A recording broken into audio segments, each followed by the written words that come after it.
Welcome to Miss Martin Muses. Welcome to Miss Martin Muses, where we muse upon what makes me laugh, makes me cry, makes me happy, makes me sad, or just really ticks me off. Well, today we're going to talk about something that makes me very, very happy. It is a new book, and something that really ticks me off, and it is this new book. And everyone's going to hate my guts, apparently, for the first 5 minutes of this, but I'm willing to be proven wrong.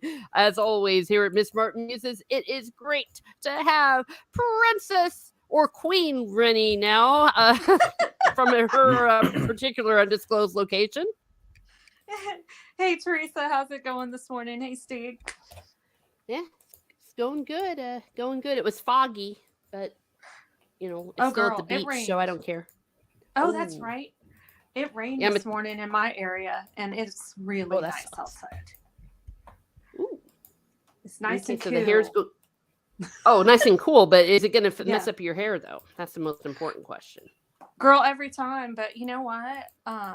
This mugginess that we had in December, I was not digging it. It was pretty off-putting, I think would be a nice way to put it, because I'm just like, it's December, what the crap? So I'm enjoying it cooling down again, and the hubby is wanting to, build more fires in the fireplace, because, it's just really enjoying that part of the cold weather. He's like, is it going to get cold enough for that again? I'm like, I'm thinking maybe. So we'll see. Well, cool. Well, all right, one side wanting the cold weather. And speaking of cold weather, all the way from the future, and a very cold location, it is the one, the only, the Viking himself, Steve Kenobi. Hi. How do you do, both of you? Doing well, Lord Stigglesby. How's your the King Charles III, since you're his illegitimate son? I don't know. Okay, he doesn't write you anymore? Papa doesn't know how to write. You'll have to write it. Hey, you can maybe then get $20 million to do a tell-all. Yeah, no. No, okay. No. Well, how's the future at least? Well, it's actually not too cold now. No way. Well, basically, it's warm, kind of, relatively. During the day, and it's raining, and then the temperature drops during the night. So all the ice that was melted during the day is being replenished at night. Oh, yeah. And we're having a wonderful little cycle of that. Yay me. Wow. Well, that sucks. I guess then you could always get a hot water bottle to take care of that. Yeah, because that's good on the road, isn't it? Just rub the hot water bottle against the icy road. And then I have never thought of that before. They'll glide safely along the road. Okay, yeah. I'm going to do this comment first because he can't stay long, and I don't want to do what Steve wants me to do, what he said backstage. So we're going to welcome, first of all, everyone, but the Nerd Father, speaking of being in misery, or at least having issues, a 24-hour bus ride back home with a whole bunch of teenagers. But thank you, Father, for stepping in and saying hi to us, and I hope you all survived the trip. Nice, and good to see you representing yesterday in DC, letting our voices be heard. That was cool. Now we're going to go to Rennie. Good morning. Oh, wait. Rennie's already here. Never mind. It's Jacob Ironside. Hello, Jacob Ironside. Thank you for popping into Miss Martin Muses. As always, and not just popping in. You've been with us on this whole journey, and I will definitely be interested in seeing what you have to say about this book, because there's going to be some haters. There's going to be some haters today, I think, a little bit. I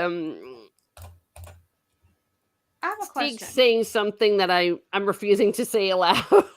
I made a poem, and you refuse to read it? Yeah. Okay, I'll read it in a few minutes. How's that? Maybe. You're putting it off till it just goes away. Jacob Ironside says, because that has to do with the poem. It is Matt G bringing the bacon. Thank you. We love bacon here at Miss Martin Muses so much that I've even had bacon flavored coffee. It is true. You need to read that comment like you mean it, like you're performing it. Let me just flash something up here right now. That's why I'm waiting a few minutes. I'm trying not to go to hell, or at least purgatory. I'm trying to work off that.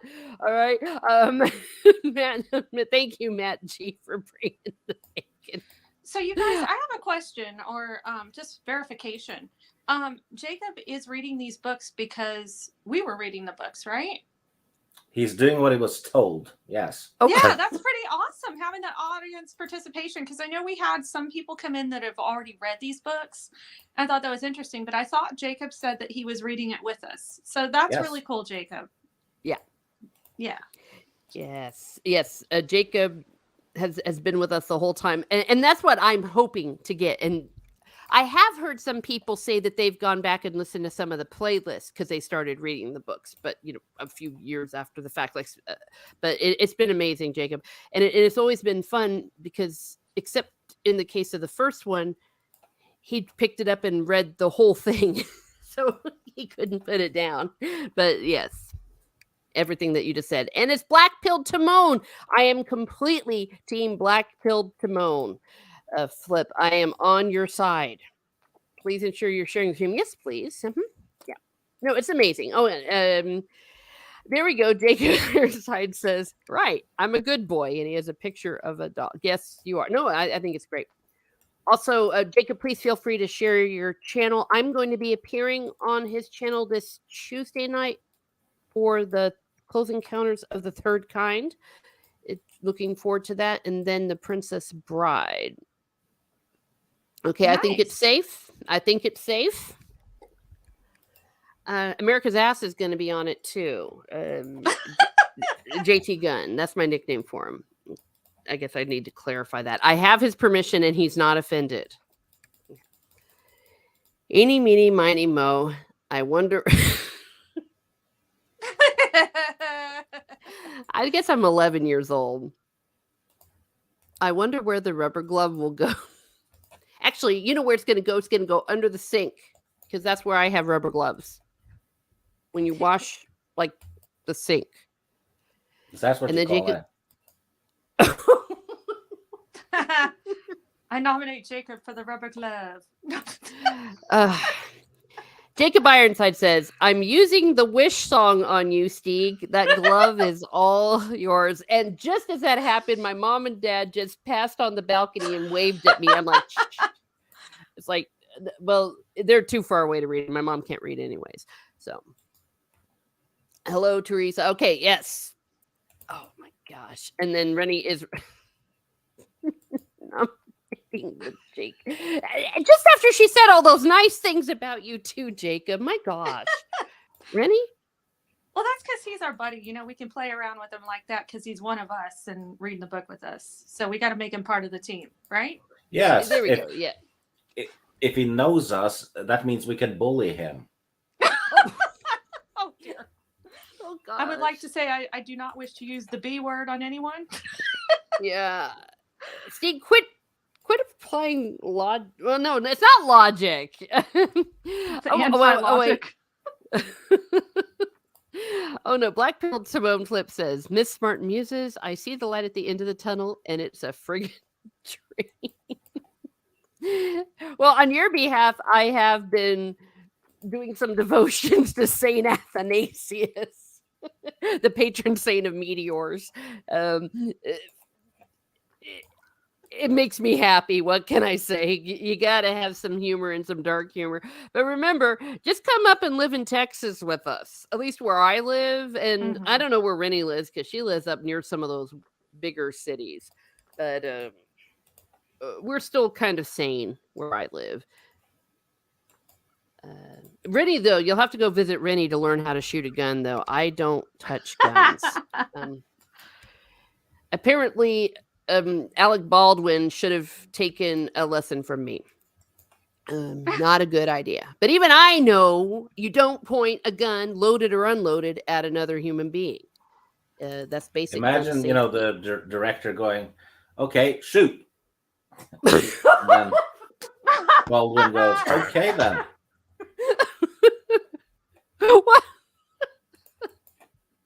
Okay, thank you, Jacob. That is his link. He does. It's called Popcorn Talk. He's been doing lots of retro movies. So yes, we endorse that. Hello, Kick. Sorry you had to. I hope you didn't come in during the poem, and if you did, well, it's Steek's fault.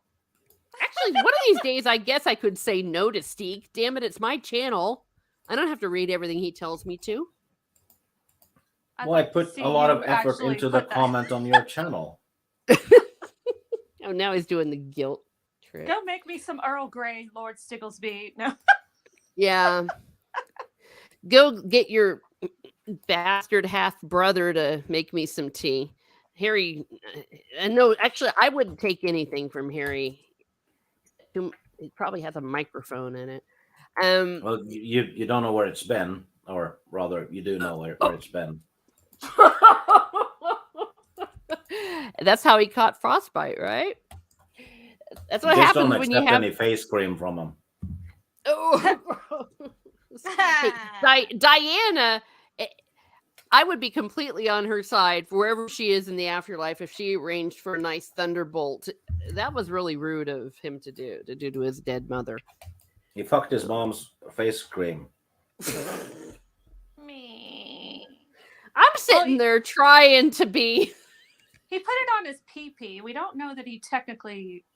He said, didn't he say he got aroused?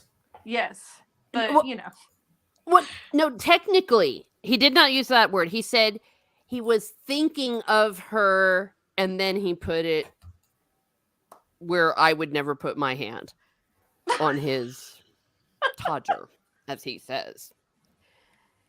And showing a good example, your husband is in the chat, and he's going, "What is my wife doing with this?" It is Tyrone Lethbridge. Good morning and good day, you guys. And I know I mispronounced that because I can't speak Australian accent. Jacob Ironside says, "I can take it. I can give it to Steeg." Ooh, That sounds hot. Not the glove, I hope.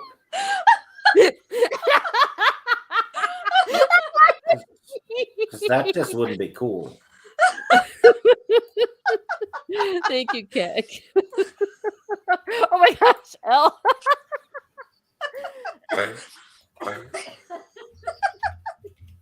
You're making me choke, Steeg. Stop it.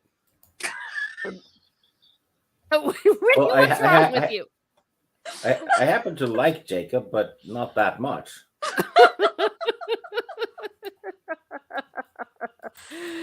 Okay. Well, at least we're starting off the day with laughter, right? Yeah, I really hope Father signed off. Well, if he hadn't, he probably did now. Well, yeah, and maybe he's like, "Hey, kids, we need to pray a rosary for a very special person right now." He's crossing himself and hyperventilating. No. Well, he's heard Latin. worse. Well, hey, Latin's awesome. Latin's the best. But to be fair, any priest will tell you, "Oh my gosh, you can't say anything I haven't heard before." Let me see. Black Pilled Timon Flip says, "I heard in Texas you don't do the sweet barbecue. That's a plus for me. Only salt is law." I am not an expert on barbecue. I never even thought about that. Our barbecue, we don't do sweet, but we definitely do sweet tea. Well, there are a couple places in the area where I am where they do have like a sweet barbecue sauce, and stuff is a little sweet. Now it's not, really sweet, but you do have the sweet aspect at some places, but it's not half as popular as not so sweet or savory. Yeah. Timon Flip also puts eggs in the tomato soup like we do in Norway. He's cultivated.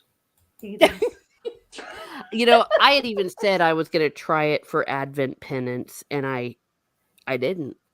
So I guess I was saving it for more Lent. penance then. Means you have to put other things in the soup too. No.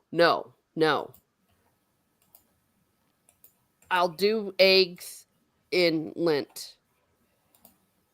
once, and hopefully it won't be the worst.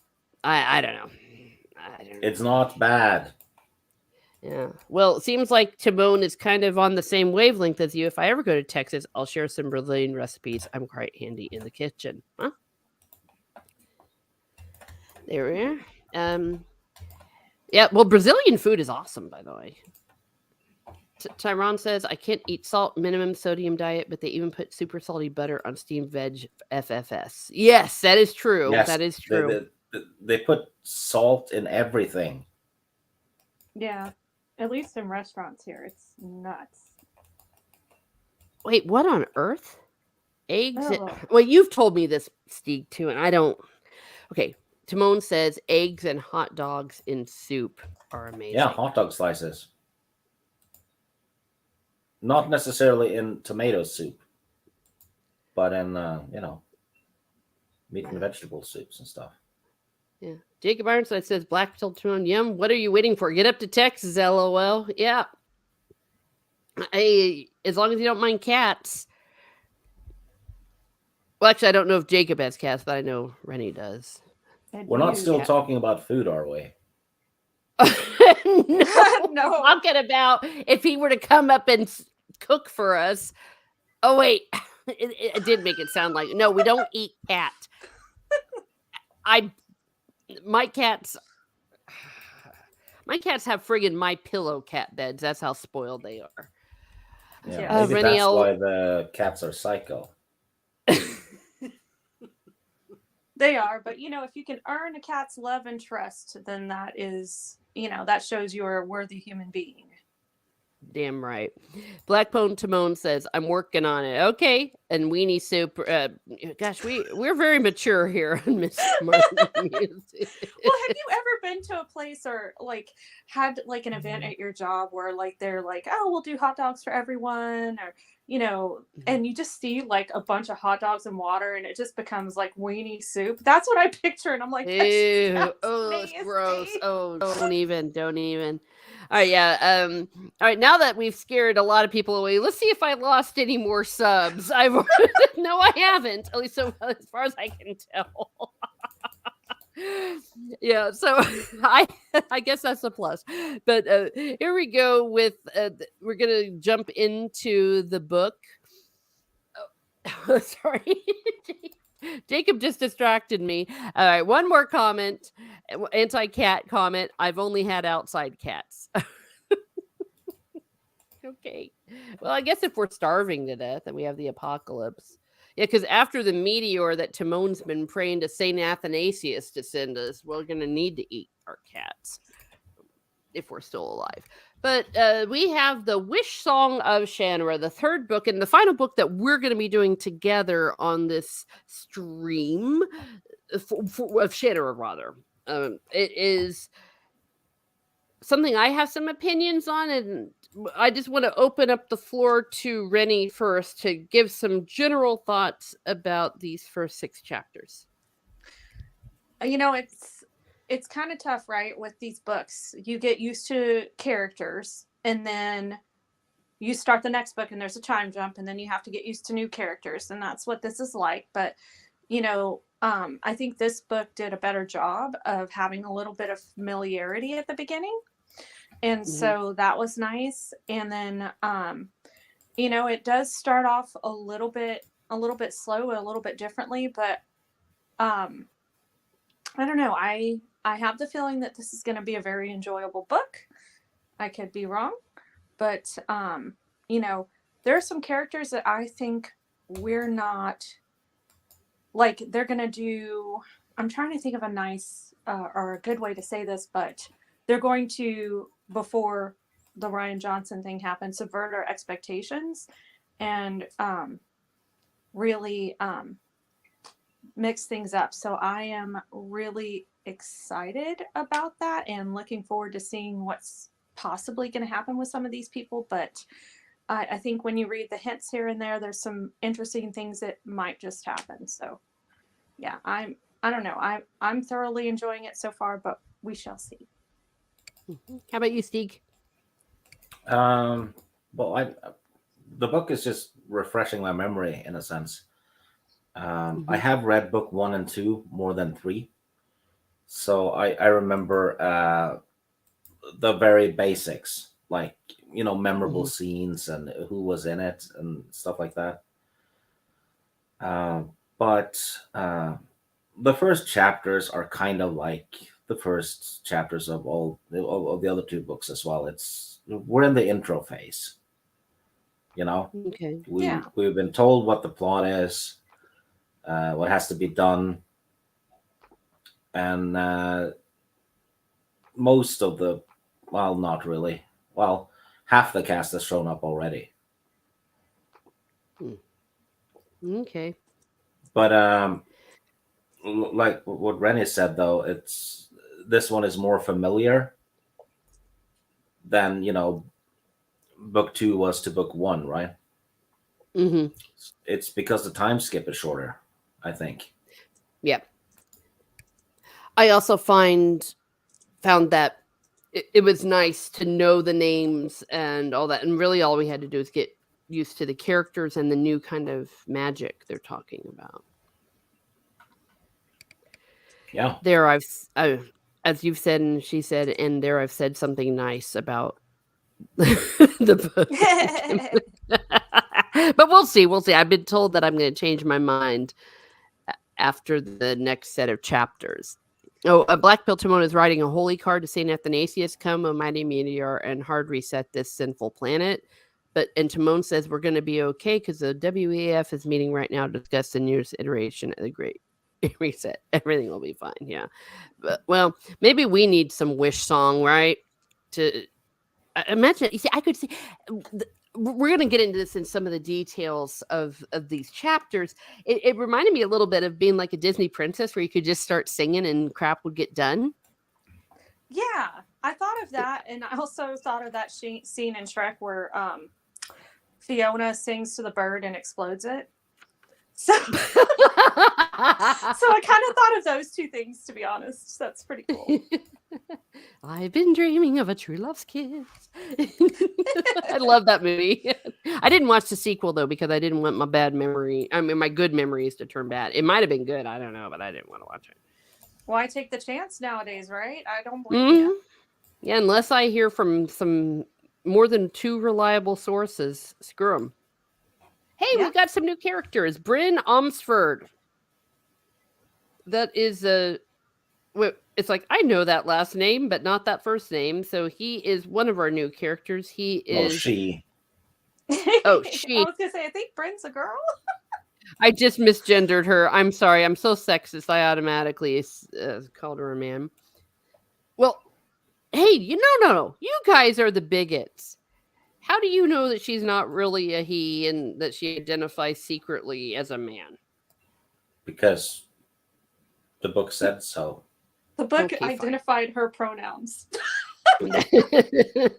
Okay, Bryn, she is a she, a tall girl, taller than her parents or her brother Jair, nearly as tall as Roan Lee. So now we have 3 new characters. Oh my gosh, they're saying a girl after all was just a girl. What a transphobe. Terry Brooks and J.K. Rowling just need to be completely canceled. So we get a little bit of a background. Her dad is Will, her mother is Eretria, and they are both now healers together. Yay! So I thought that was kind of interesting. That's what became of Eretria, that big adventurous person that she was, and not that there's anything wrong with being a healer, but Rennie, I was thinking that that's something just different, total different role than when we left her. Yeah, absolutely. So, but she grew up with the Rovers, but I know you and I had originally thought that, she was trying to scam Will or pull one over on him, and I guess there was something about him that she really liked from the start, and maybe what part of what she liked about him was the fact that he liked to help others. So, I thought that was pretty cool that she does that kind of work with him now. Plus, she doesn't really have an education, does she? No, but they don't need it in this world because it sounds like you don't have to be rich to be all right. Yeah, that's true. Yeah. No. Yes, yes, and yes. And then they give us a little talk about the wish song, that it's a kind of a form of elven magic, and that as a child she experimented with it once to turn summer green leaves to autumn leaves, because she's like, hey, wouldn't that be cool? And her dad had been furious with her. And as it turns out, see, it's only after Bryn was born, later Jared, that it became apparent what had been done. It was not Will who had manifested change the magic had wrought in him, it was in his children. So it's like the children inherited the magic from their father, if I'm right, Steve, on that. Yeah, because remember in book 2, when he used the elf stones, it kind of messed with his body. And I Yeah, think because he was really injured, right? yeah, I think Amberly said it too. When she had seen him use it, it was like he was contracting in pain. So it was kind of something did happen. And he also said he felt something change, so he thought it had damaged him somehow. But it turns out he's kind of gotten it in his blood and passed it on to his kids, and it manifests different in each kid. Because they have the wish song, but it works different from with Bryn and Jer. Because Bryn can actually alter reality in a sense for real, while Jer can only do illusions. Yes. And that's kind of cool. And I think that's why she's the main focus of this, which we're going to see. And Bryn is also responsible for even giving it the name, the Wish song. Wish for it, sing for it, and it was yours. Oh, that's where that Disney princess thing comes in. I think of Aurora or something. And they're singing it was a gift. Imagine her singing "Let It Go," and then half the village dies. Oh no! Let it go, let it go. And then poof, you just see all these people blowing up. Yep. Oh gosh, we've heard that sequel. That's awesome. Yeah, and Jacob's right. Bryn takes after her mom. She's like a tall Salma Hayek. Yeah. And I guess Matt G approves of that. Oh, and he gave us coffee. I don't know if that's related, but that's okay. It was maple flavored coffee I did have. So maple bacon rather. Yeah. Oh, and also in the midst of all this magic exposition, we find out that her father, Will, hid the elf stones. Like, not only would he not use them, he hid them, telling no one whether it could be found. And we know Jer probably knows. Caught him smiling rather smugly. And they don't live at the Almsford Inn anymore. Yeah. Because they have a house now. And Flick and Shay are dead. Yeah, eventually they had to die. Yeah, old age. Yeah, maple bacon coffee. Yeah. Yeah, death and all that. I mean, they would have been at least 100 by now, right? Or something very close to it. Like 90. Yeah, 50 plus 20. Yeah. So it's been 70 years roundabout since book 1. And so if they would have been in their 90s. Yeah, it happens. And what's setting us up in this chapter, the mom and dad were going away because they twice a year would go out and bring their healing doctor stuff to people in remote areas. And Rowan Lee would travel down from the Highlands to watch over them both. And of course, we all know with a name like Lee, or is it Leia, whatever the heck it is, Leia, Lee, he is related to our boy,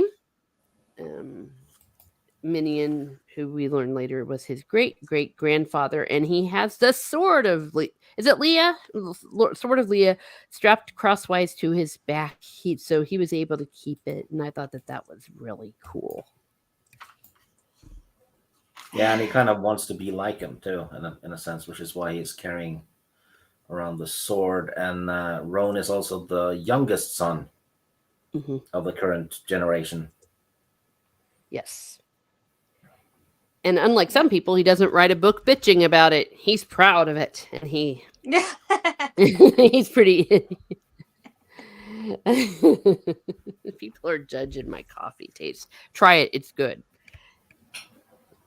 But and then through not only do we learn about Minnie and that it was his great great grandfather, and as Steeg said, and all this, we hear about the Mord race, who temporarily at least are our new villains, and their Mord rays are black walkers, things that steal out of the dark. And this is where I'm going to depend on Steeg or even you, Rennie. How are these different than the other ones? Because it sounded to me very similar, but different, and they have some different rules to them. Because Well, they can't fly. yeah. They're basically just ghost wraiths that kind of float around. But weren't they created from the men that opened the book? Or am I reading too much into that? Uh, well, we haven't gotten to that yet. Oh, sorry. Okay, I think they said that in later chapters. No, I mean that's sometimes when we go chapter by chapter, it's hard, but they just drop some little bits of information about that. But that the fact that these rumors crop up means that some crap is probably going to go down. So they do a little bit of talk about Mord rays, and just like all kind of young people, you can imagine them telling stories and trying to scare each other over them. Oh, I also noticed that Roan and Brendan Jer tends to go hiking in the forest and all kinds of stuff, go fishing and things like that. Yeah, Which and is Jer has what, like a cabin there. yeah, which is what Shay and Flick used to do with Menyon. Yeah. Oh, I thought that was a nice parallel. yeah. I thought you were going to say that's what you do, but No, you fish. yeah, but I don't do it Okay. with people usually.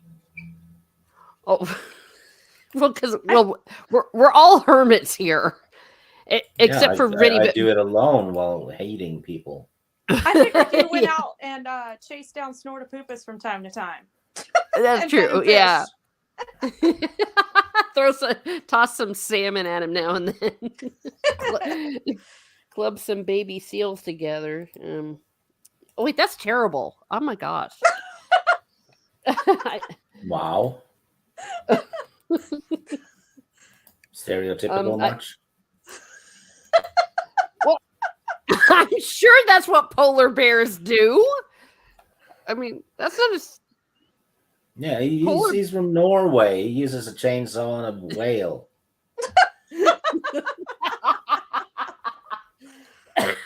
Hey, you all eat whale. I heard that Yeah. from you. But chainsaw. Well, chainsaws. How's chainsaw Norwegian stereotype? Oh, we get accused of stuff. Oh. Okay. Well, and Rennie's a hermit, but she's a side by side hermit. I think. Quote me if I'm wrong on that. Yeah, side by side hermits are fun too. Like when you have a Yeah, companion hermit. pretty much lately because I don't know. I don't know about you guys, but sometimes I just get so exhausted from, you know, especially from how crazy work can be. It's just like I just want to go home and sleep. And I'm like, okay, I need to be a little bit more social from time to time, but it's really hard. So all I want to do is eat and sleep.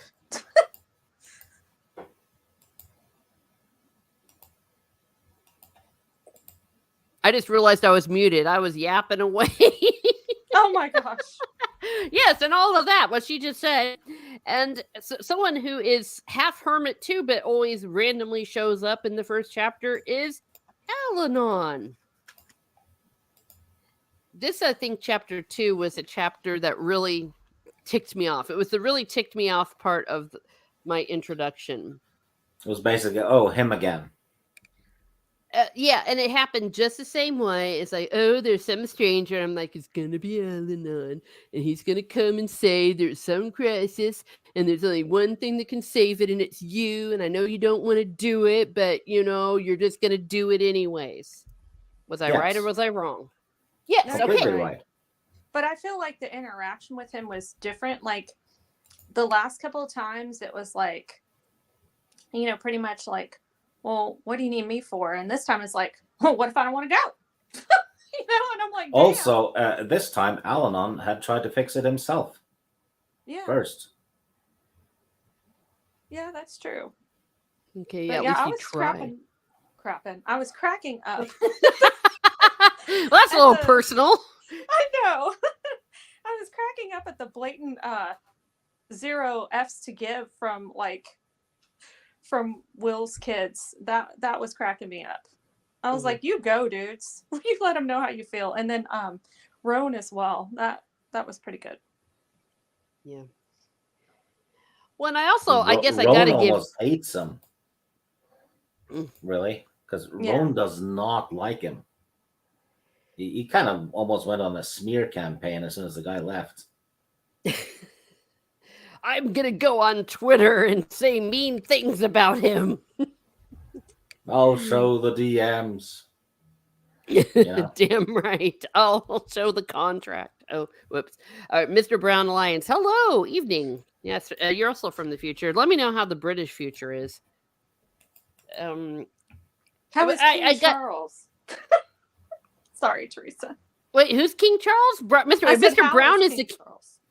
Oh, how is King Charles? Okay, no, Steve's the one who knows King Charles because he's his illegitimate son. But Oh, that's I right. thought you just revealed. I thought you just No, doxed no, Mr. no. I'm Brown. not the product of inbreeding.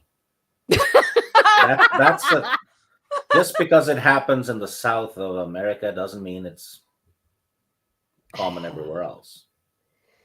Hey, look it up.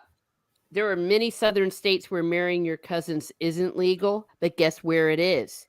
In like New York and Vermont and all these sorts of northern Ew. states. Yeah, look it Really? up. Yeah, it Yeah, is Oh. not yeah. legal in many southern states to marry your first cousin, including Texas, but you can get So, married in some of those northern states. so there's more crime in the southern states then. Oh No. no.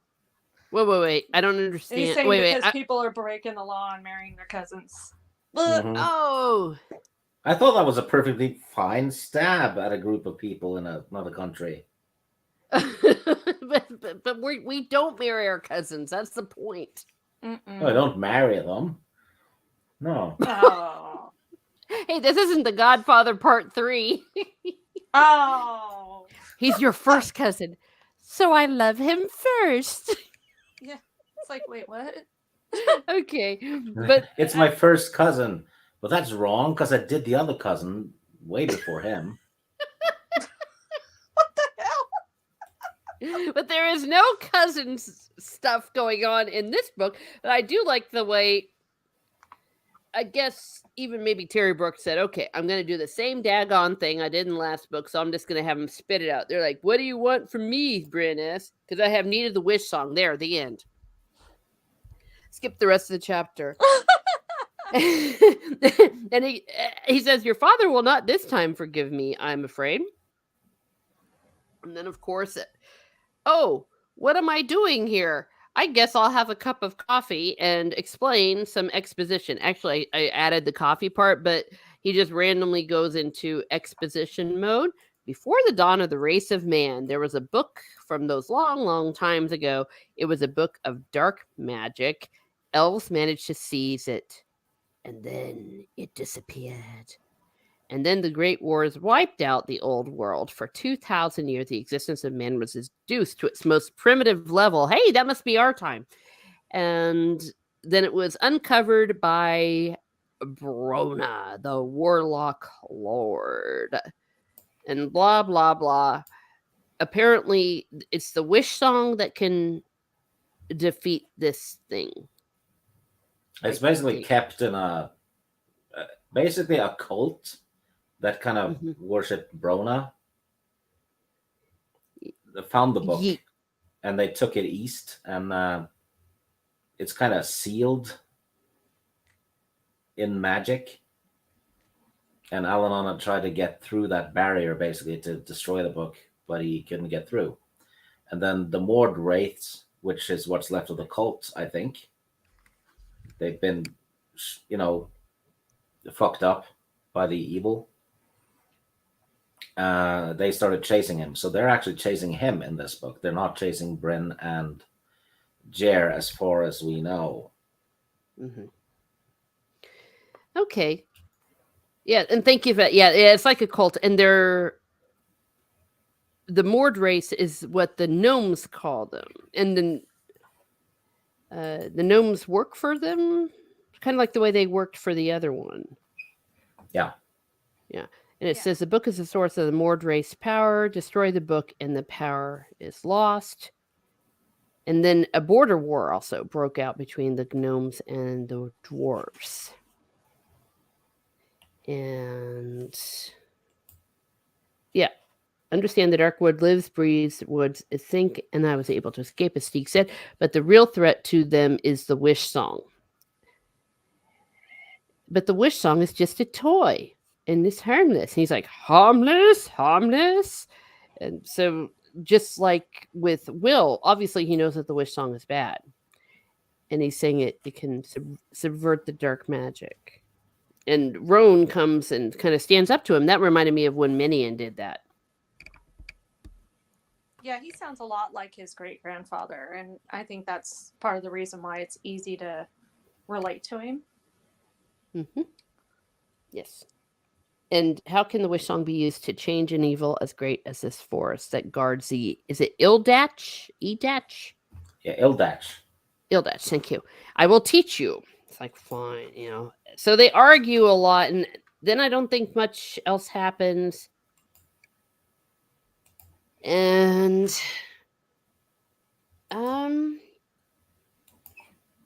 was it Rowan? Oh, I liked this chapter, and I've already called it that Rowan and Bryn are gonna hook up. So they have a little bit of a conversation. So we know that they not only want to talk about this problem, but they have a bit of a kinship thing. When I say kinship, I don't mean literal kinship, because I know we were talking first cousins earlier. So you can see that they seem to have a synchronization going on. Yeah. Oh, and Jacob Ironside is cheering the gnomes on. You know, the gnomes are back! Exclamation mark! And then he asked, "Do we get dwarves in this book?" Yes, we do, and elves. Yes, we do. Yay! Well, the dwarves and the gnomes are at war, so. But yeah, were we actually going to see it? Yeah, They made because an attempt they are traveling towards the east, Ah, towards Colhaven and beyond. Colhaven is where the dwarves are. mm-hmm. Also, where the Sword of Shannara is kept. Thank you. Not that they need it in this book, but it's, you know, they put it in that garden in Colhaven, Yes. right? Yeah, like a museum, not a museum, like a monument. Maybe they go to have a look at it. I can't remember. It would be cool if they did. Yeah. It belongs in a museum. I figured this was going to happen once Jer, the younger brother, is all like, I want to go with you and we can use the elf stones. And they're like, no, you're too young. And I said, okay, that kid's gonna come anyways. Did they say exactly how old these two are? Because I tried looking for that, and I don't recall them saying their exact ages. I'm thinking maybe late teens. Ooh, good point. You know, I don't think they did either, because they kept saying how young Jer was, but he doesn't seem like he's like a baby. I think I think I've read somewhere, and I might even be wrong. I think Bryn is 19 and Jer is 16. Okay, that would I be a think good so. or a relatable age to kind of how they talk about him, but they never really said an exact age. Well, I thought it was said that Bryn was born the year after Will and Eritrea moved back. So that would be a year after book 2, which was 20 years ago. Everybody Google. Yeah. See, I'm afraid to Google because I'm afraid I'm going to get a spoiler. Yeah, same here. It's like, no, I don't want to know. Yeah, I like Google. Okay, let's Google Bryn. And then Bryn died painfully at the end of the book. And then I'm like, no, wait. Actually, she does die. I'm going to really feel bad now. But fine. But at the end of the chapter, inevitably, she decides, I'll go with you. Oh, wait. But she whispers it because we have to be dramatic. Dun, dun, dun. It would have been a short book if she'd have said no. Yeah. Peace. Yeah. Yeah, peace. Yeah. Well, because the problem is the setting up of these books is there's only one person, no one else, no one else. It's you, only you. And this is where I was annoyed. So I was annoyed by the time I got to here. I'm reading and now I'm getting mad because I'm like, oh, for blankety blank sake. I'm starting to get sick of this. It to me the repetitive nature of it after the first book and the second book, I wasn't having it. And I feel like it was starting to get unoriginal. And I know I have some dissenters on here, or maybe some people that might say something else because I was getting annoyed. I think that Terry Brooks should have done something a little different than just paste and rinse and repeat. Yeah, I agree with you. It is a bit of a repeat having Al-Anon show up, you know. Mhm. So that's perfectly valid criticism. And they spend the whole chapter arguing the same arguments, saying, well, we don't like you, blah, blah, but you're the only one that can do it. And then they finally decide to go anyways. Yeah. Technically, Gandalf does the same thing 3 times. He does it in The Hobbit with Bilbo, he does it with Frodo, and then with Aragorn and Gimli when Gandalf the White shows up. Yeah. No. Yes, he does. Sort of, but it's not the exact. First of all, that was all part of one big story. Okay, The Hobbit, and albeit the other one is different, but it wasn't like 3 different situations, 3 different stories, 3 different books, and just the exact same thing repeating itself. When it happened in The Hobbit, it was you're going to go on an adventure. Yay! It was more that childhood thing and all that about stealing the Arkenstone. With the Frodo thing, it was like, holy crap, you've got the ring. You got to get the F out of here. Yeah. It Life wasn't and death. it was a total different situation. And the same Well, thing when he it's came actually back the as same Gandalf in the the White. Shannara book because he shows up and tells Will, "Yeah, you need to get this item, which is Amberley, from A to B." But Well, that's not what happened in the and it wasn't like you're that's not oh gosh. I'm, that's not the it's not the same and he didn't say any of that to Bilbo. It was something entirely different and it was this whole bigger story with the Valar and the council. It wasn't a cut and paste. Yeah, that's true. um so there. Okay. I just think if the next book starts off with, "Hi, Well, you're the and only person that can."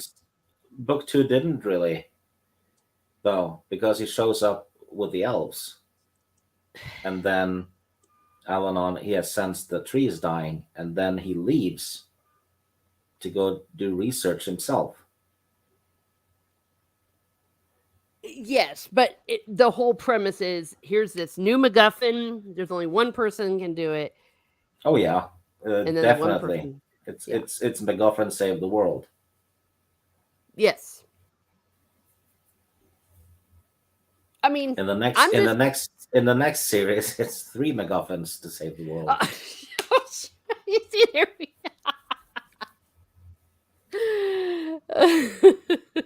And in the prequel, it's let's make the MacGuffin.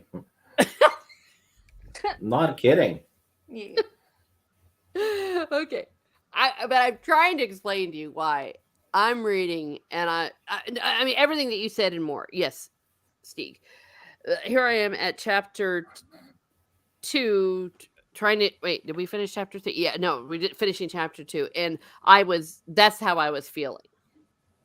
Well, I can understand that now that you say that, Teresa, because it was kind of the same for me, but I don't know why I felt more so in the second book than this one. I feel that because the character traits are so different in this one, maybe it didn't feel as repetitive as it should have for me. But I definitely do see where you're coming from on that. And, it's kind of like when you watch the first and second Hangover movies, it's like, oh, look, it's the same exact movie, but in a different location. So, I can get where you're coming from on that, and that makes a lot of sense. So, Yeah, it's a perfectly valid criticism. yeah. And now I guess we have to have a Twitter fight because we disagreed about something, right? Yeah, I'll learn how to stream about There Call we yourself go. call yourself Stieg the Spurger. it. Yeah, Oh. Spurglesby.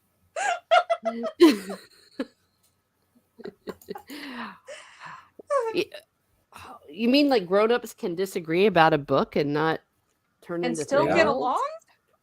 Imagine that. Can't even. Oh, Tommy, hi there. Thanks for being here. Yeah, no matter what, I read those the early cartoons. You mean of the Lord of the Rings? Or the songs are so cute. Of the cartoon. Yeah. All right. So on that happy note, or less happy, I might have to eat my words next week, and I will be prepared to eat my words. We are in chapter 3. Well, you could just say And that you didn't like the first chapters. Yeah. Nothing wrong with that's that. true. You're right, Because because that remember? won't change my. Sorry. Go ahead, Brittany. No, I'm sorry, Teresa. No, you go ahead. I was remember when we read the first book, I'm like, oh my god, the first however many chapters is so boring. I remember saying that to you guys, and I'm like, when is it gonna get good? So, Mm-hmm. I definitely understand there are parts of the book, but it wound up becoming, a good book. It's just at first I was just like, can't with all this exposition, at first. So, I think it might be like that with the first few chapters in this book as well, Yeah. So Yeah, definitely. just a little bit of a bump, but I think once you get over that bump, it's gonna get good. Okay. All right.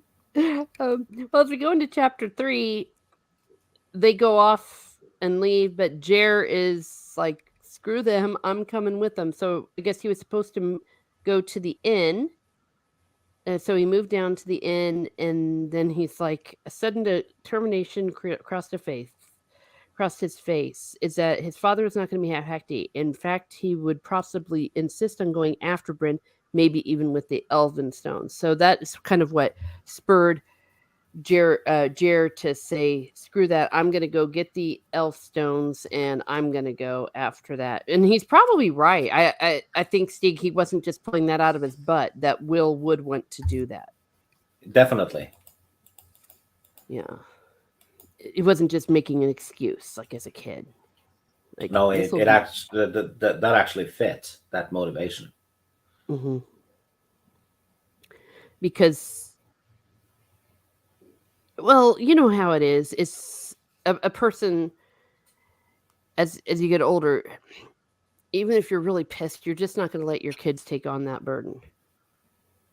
Yeah, and Will is still early 40s, That's so true. he's That's, perfectly capable of going on a journey like that.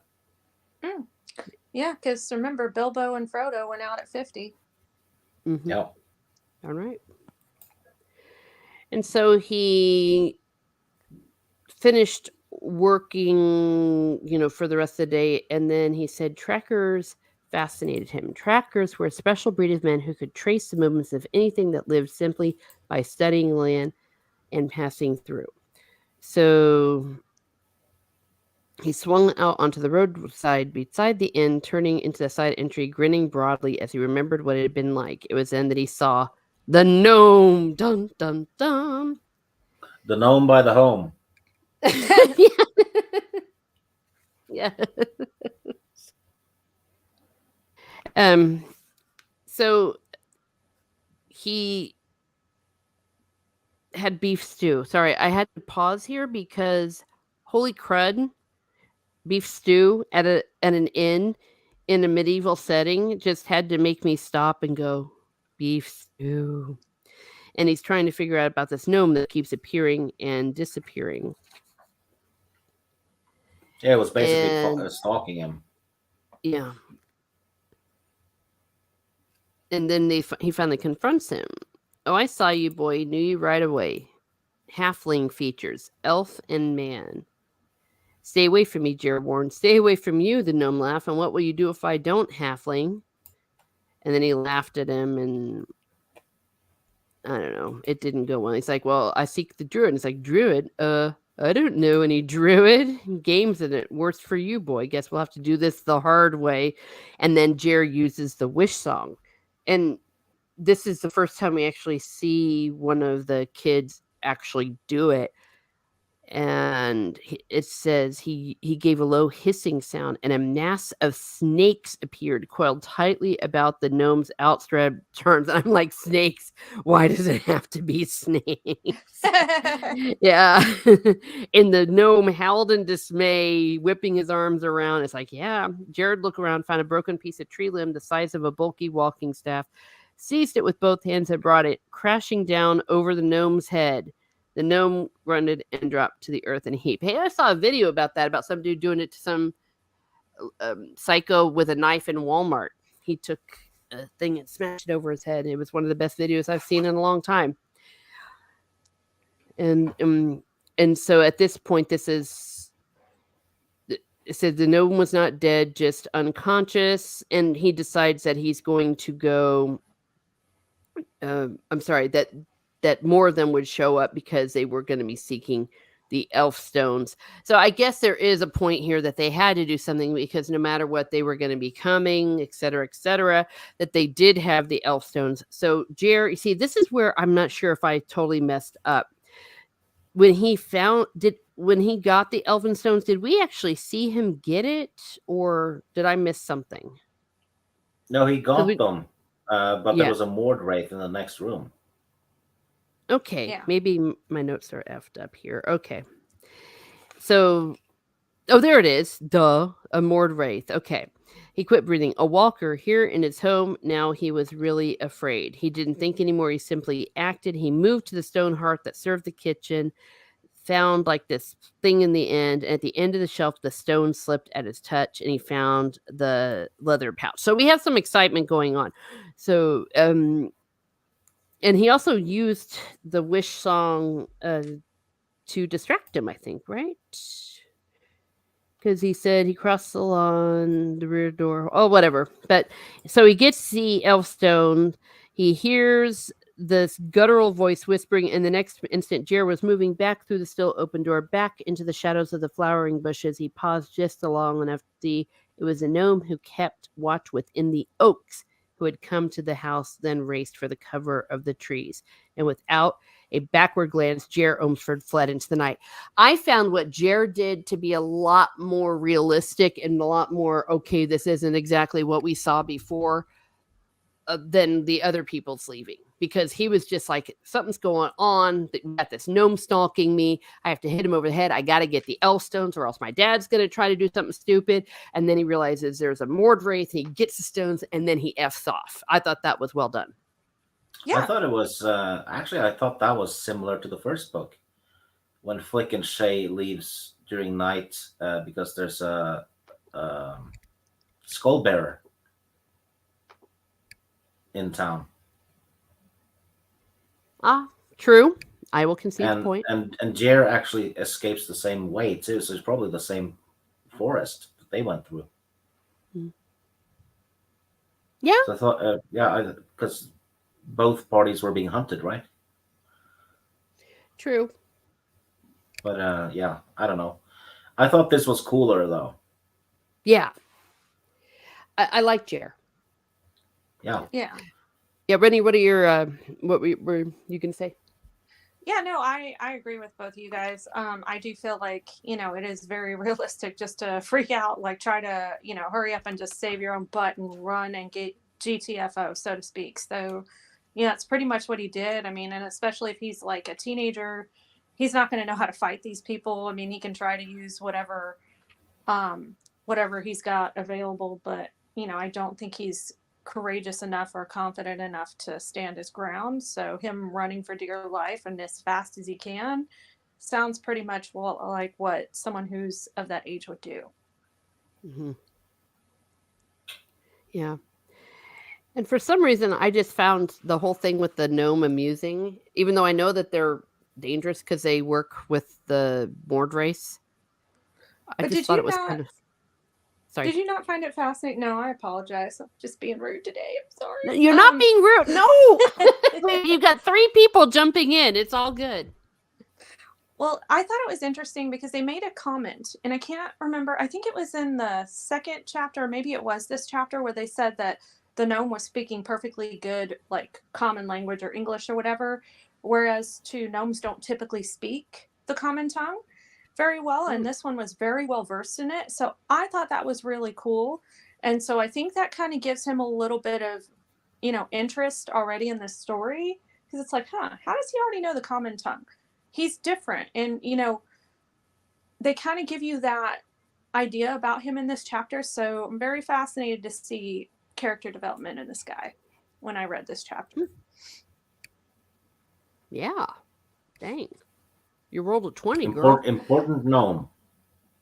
Yeah. Well, and we'll see that a little bit in the next chapters. And kudos to you, Stieg. At the beginning of chapter 4, what you just said is what Terry Brooks said. So he even admits that he realizes that this is repetitive. Once before, Almsford fled the Vale in the cover of night, pursued by black things. So he's self-aware that it's the same.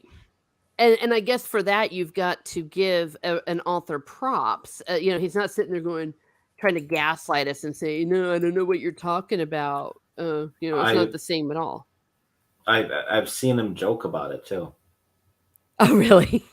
Yeah, I think it was something like, the world is in trouble when a druid knocks on the door. Something. Oh. Okay, this was his third book, right? So, he was still new and aspiring and all that. Yeah, and there's a few years between the first and the second, first and the third one in terms of publication too.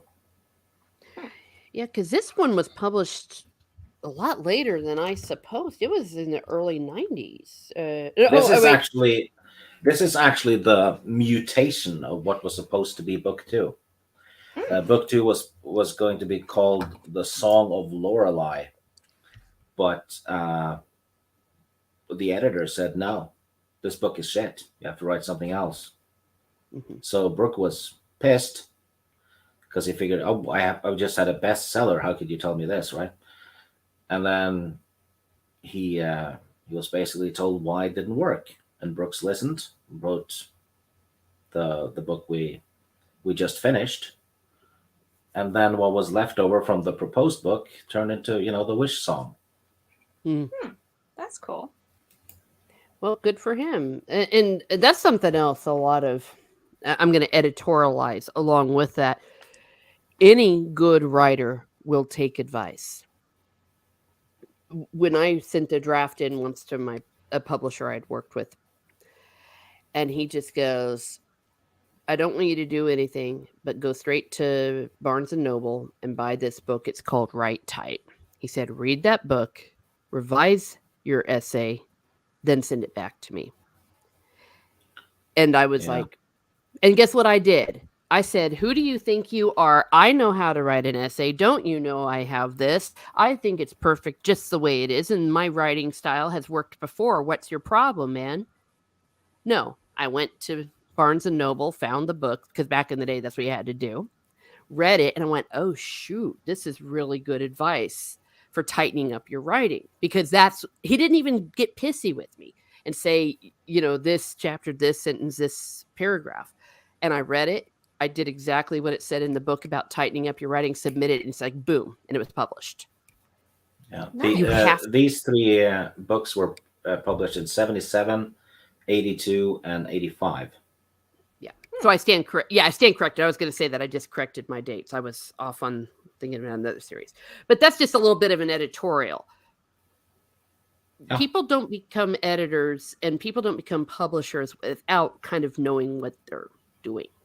Okay, for the most part, no matter what anyone says, no matter what kind of front they like to put out, we know that there are some incompetent people out there in some fields, but not most. Most are still very competent, and there's something you can learn from them.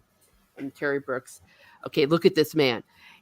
Imagine if he hadn't listened. First of all, they wouldn't have published that second book, and it wouldn't have been successful, and he would have been a one-book wonder. Yep. Where all anyone would say about him is he knows how to copy J.R.R. Tolkien. Mm-hmm. Fairly Yeah, or unfairly. True. Mm-hmm. Yeah. And another editorial point, someone was that I knew, he had written and was submitting a script for a sitcom to pitch in Hollywood, and he asked me what I thought of it, and I said, okay, well, let's just start in the first thing. I think your catch line needs to be altered a little bit because it didn't quite do this or that and that. And he wrote back, he says, I know what I'm doing. I am confident in the vision of my work, et cetera, et cetera. And so I wrote him back and I said, okay, well, thank you for thinking about me and best of luck. Guess what sitcom script was not accepted? His? No, yeah, you never heard of the man. I could say his name, Yeah. but it's not fair because you never heard of him.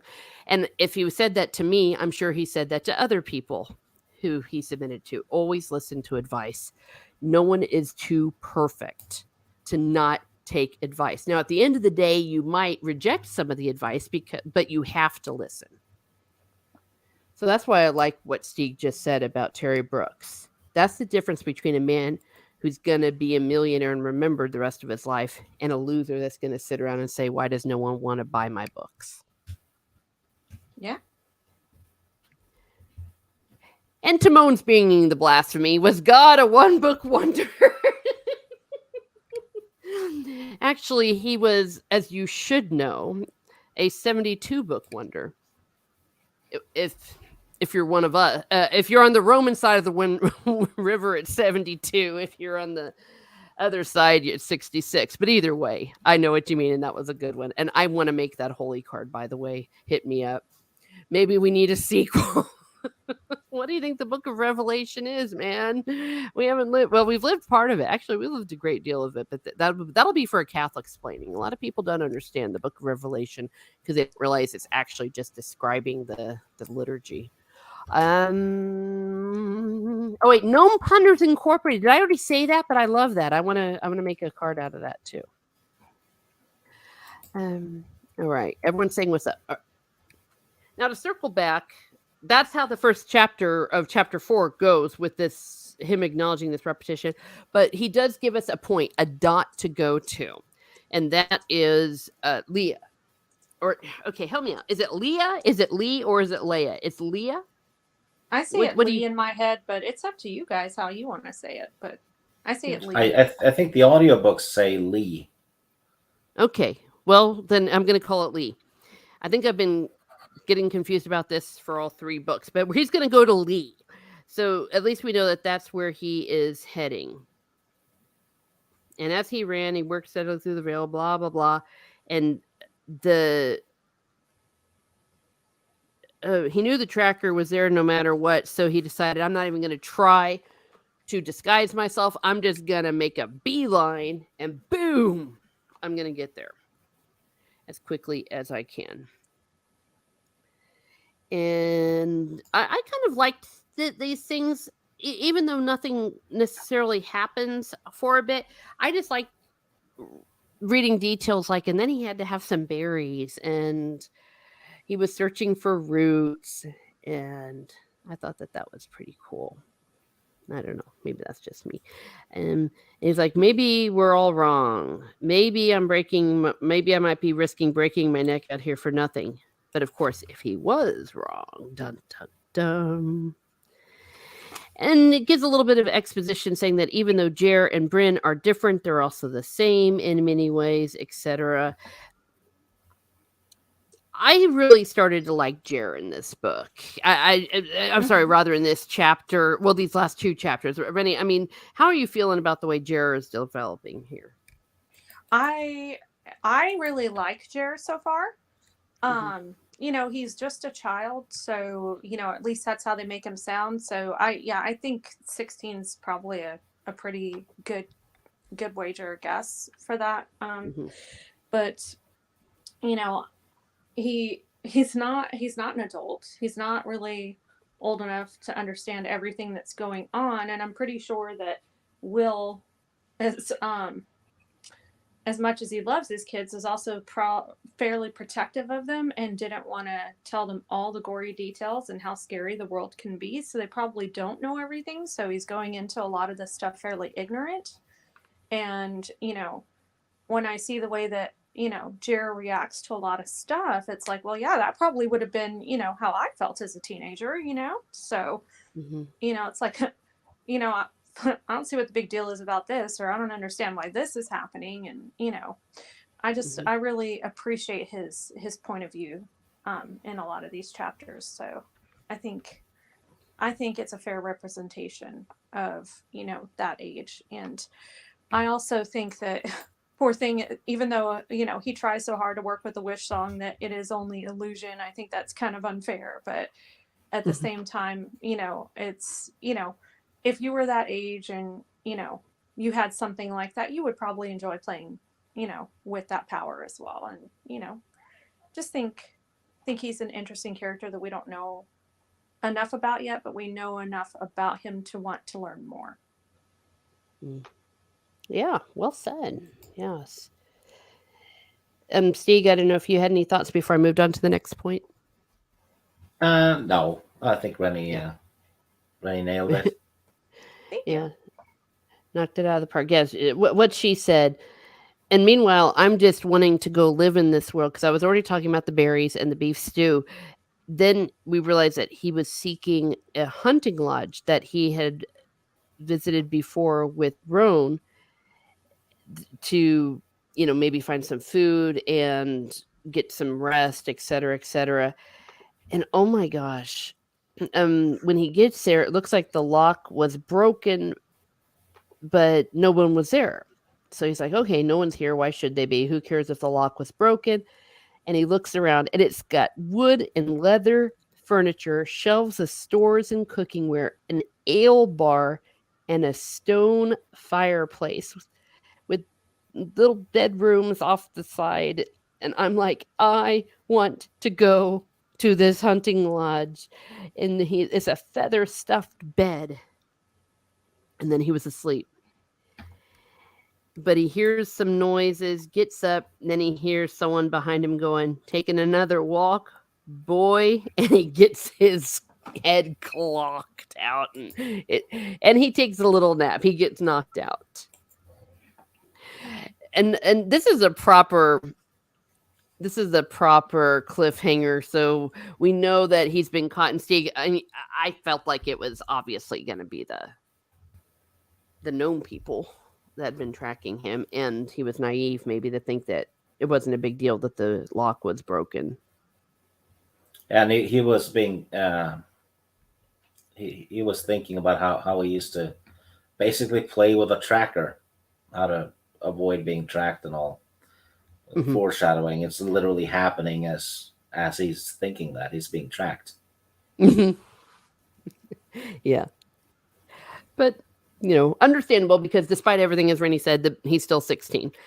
Um, but this is where I started to get worried about my little boy because oh wait, I should shut up because every time I like a character, they die. Um, it's like, but I like him. I like Roan too. So off to 16. Sorry. We've gone to chapter 16, to chapter 5, where we go back to Bryn and Roan. They're being a little bit skeptical. They're saying, Alanon, he is an enigma that defies explanation, etc.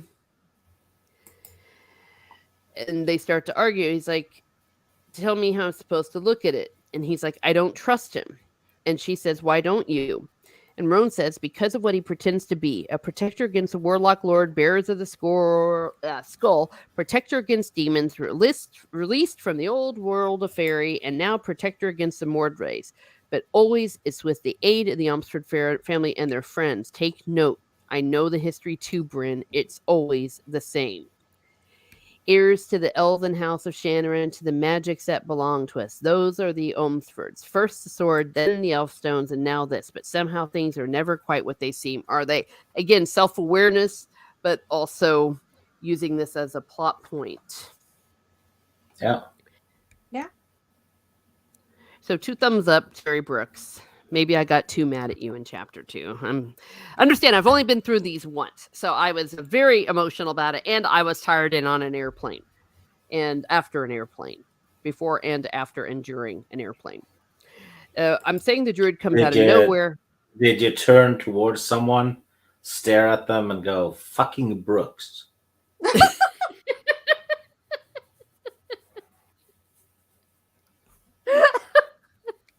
No, because I've learned when you're on an airplane, you don't want to stir anything up because then they'll have to land and then the FBI will get you.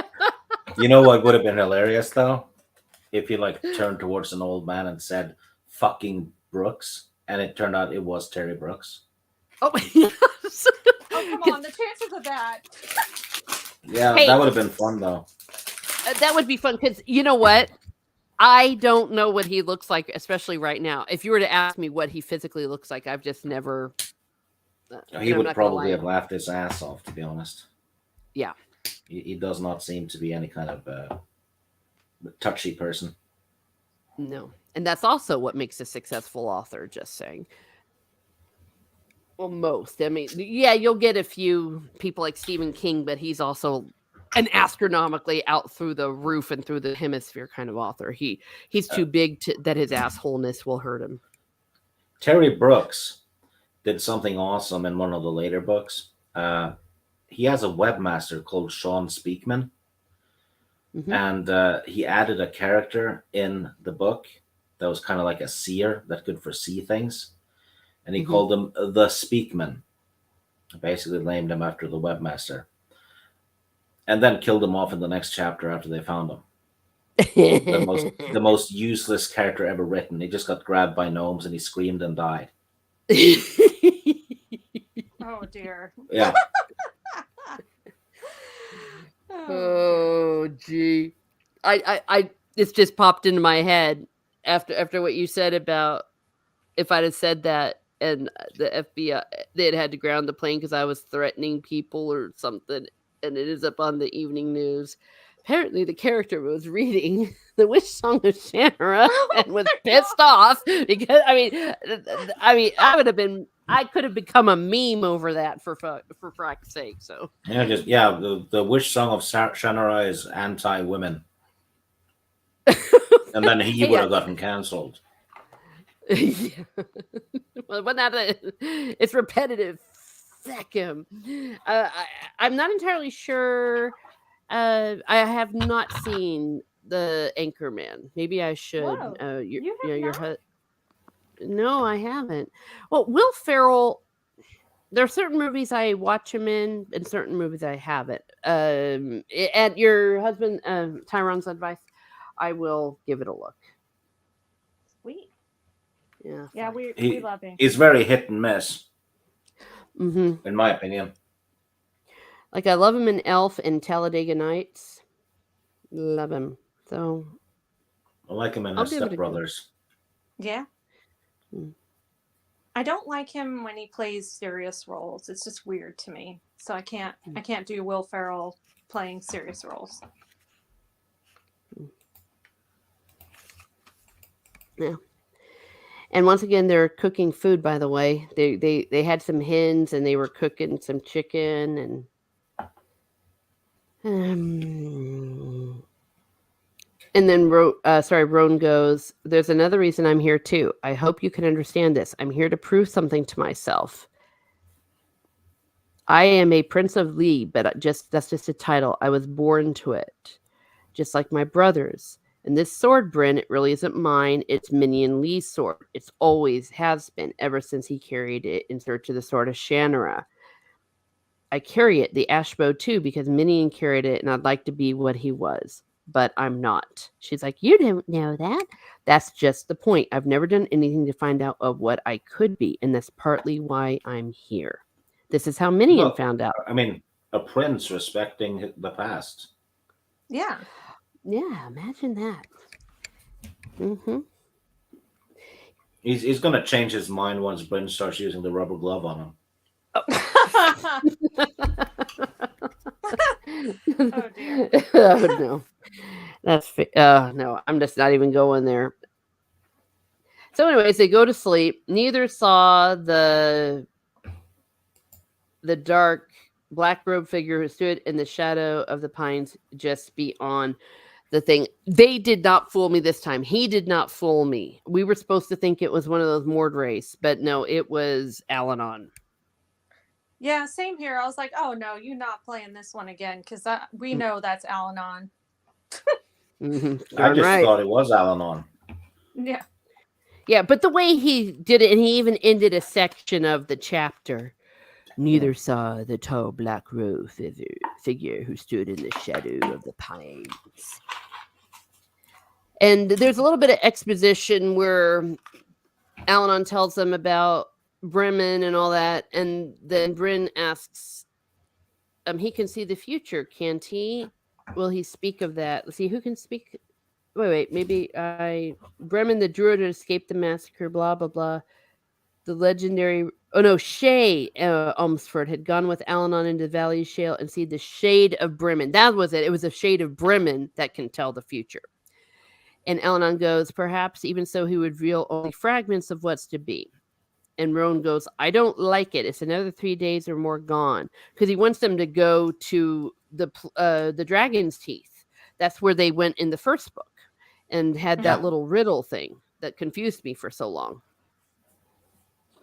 Yeah. Mm-hmm. So, they did a little test, and the druid rather, Al-Anon is like, hey, let's do this little task with her elf song, and then check this out. The entire tree seemed to heave upward and explode in a shower of fragmented limbs, twigs, and leaves that rained down all over. And that's the first time I think that we see how truly daggone powerful this weapon is. And he kept telling her it's not a toy. And this is the first time I think that she sees it. And she goes, what was that? And he says, power, Veil Girl, more powerful than what you could possibly have imagined. Oh, Yeah. also fun that he keeps calling her Veil Girl, because he used to call Flick and Shay Veilmen. Yeah.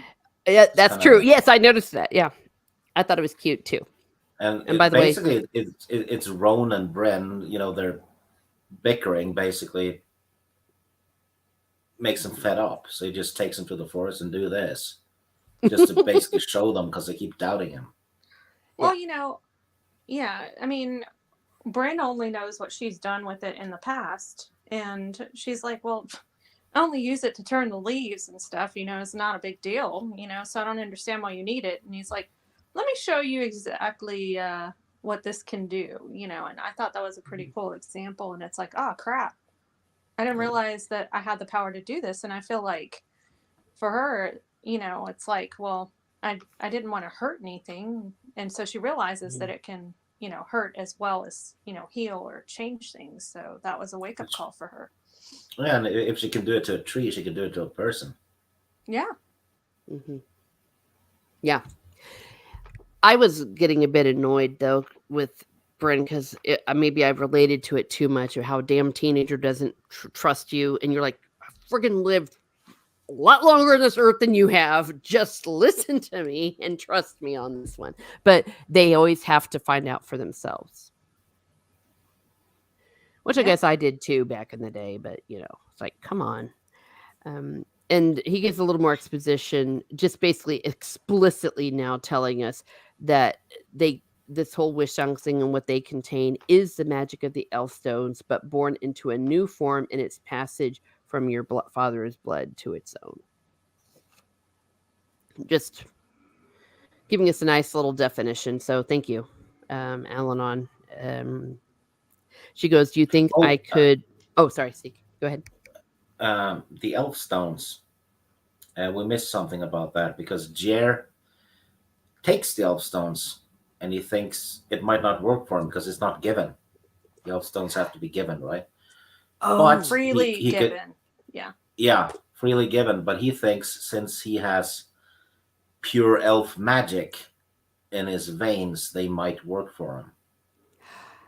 oh, okay. Because he's with the stuff that well, basically, Will was impregnated by the elf stones in a way, right? Um. A lot of non-consensual Yeah, activity here. yeah. Well, it's kind of what it was though, because it got into his bloodline, you Yeah, know. yeah. So Jer and Bryn Anyway, are they have the elf stones in them in a way. Yeah, the power of the elf stones. Yeah, that's true. yuck! I don't want any elf stones in me. By the way, Jacob Ironside says, "Don't let Bryn near the Elcris." Oh, It's like that's my girlfriend in there. that would have been fun if she blew up the Elcris. That would have been hilarious. It's like That's so messed up. Amberly, Yeah, Amberly. Well, demons everywhere. Just, yeah. And then Ellen would be like, "Oh, never mind. We're all screwed anyways." And because I'm vain, Tyron's like, "Yes, that's how you say my name, and you said it perfectly this morning." That's Tyron speaking to me. Well, I cheated because I asked your wife how to say it properly too. So, several times. Um. Oh, speaking of which, she says. Then she says to Roan, "Do you think I?" Actually, this has nothing to do with me being perfect. Do you think I could use the wish song to kill? She asks. Just an instance, Roan goes, "No." Even to save your life, she thought. And what if it were not a tree that was threatened, but a living creature? Would I destroy it to save you? Oh, Rowan. And then she goes, "Will you come with me on this journey?" He gave her a rakish smile, "Right up to the moment when we take that confounded book and shred it." Then he bent to kiss her lightly on the mouth. "We'll be all right, I know." And I'm like, love, love, pure love. It's like I knew it. Something was going Yeah. on there. imagine if she talks in her sleep and accidentally sings. Especially if she's having a nightmare and she's like, "Kill, kill." What if she's having like a wet dream though? Oh, no, no. Well, especially during certain times. Oh, no, no, no. I was sitting there saying, like, come on, you've all had those dreams where Freddy's chasing you in your dream, or Mhm. Jason, and so you wake up and all everyone you know is axe murdered because you were just trying to defend yourself. Yeah. Jacob Ironside foreshadowing she's going to kill a lot of things, and Rennie says, "Or people." I can see that. Yeah. So that's how this chapter ends. Can you feel the love tonight? Yeah, better than the romance that he started writing with Minion and his chick. I liked both characters, but their love scenes were like, "Oh, hold me, Minion," and all that. And I thought they were kind of lame, but Yeah. it's getting better. They were corny. Hold me Yes. on the boat, for I was gagged this morning. It's not too far off either. That's terrible. Okay. All right. Anyway, they put me in a sack, but I was good. I was good in the sack. Now I'm terrified. I know for a fact Father is no longer with us. Look on the oh, good quote here from Jacob Ironside. Look on me and despair. But it's Bryn saying it. As long as it's not Guy Galadriel saying it. Fake Galadriel. Well, on to chapter number 6. We get back to Jer after he's been knocked out, and they're like, awake again, boy. And he's like, sorry about that. Couldn't have you using your magic on me a second time, could I? Do you have any idea how long it took me to get out of that wood bin? You see, I enjoy this dialogue. I think it's funny. I think it's cute. Mm-hmm. It's like, nice trick with those snakes. Gosh, what I wouldn't give to do that to certain people. It's not you or Steve, by the way. It's a coworker from some music department I worked with. But I digress. It's If you not hear in the fun if evening, it's not fun if it's not real snakes, though. oh, I live in Texas. I can find real snakes. I was gonna say we do have them here. Yeah, we have lots of them, and a few scorpions. Oh God, yeah. Yeah, you're not a fan of scorpions? Yeah, it happens. Yeah. As long as they don't sting you, you're fine. So, anyways, they have some really cute little discussions, and unfortunately, I thought of you, Steve. I'll loosen the gag and feed you. You thought of me. Well, okay, wait, that's I don't loosen people's gag and feed them. Does Stiga That's gag true. and tie people up?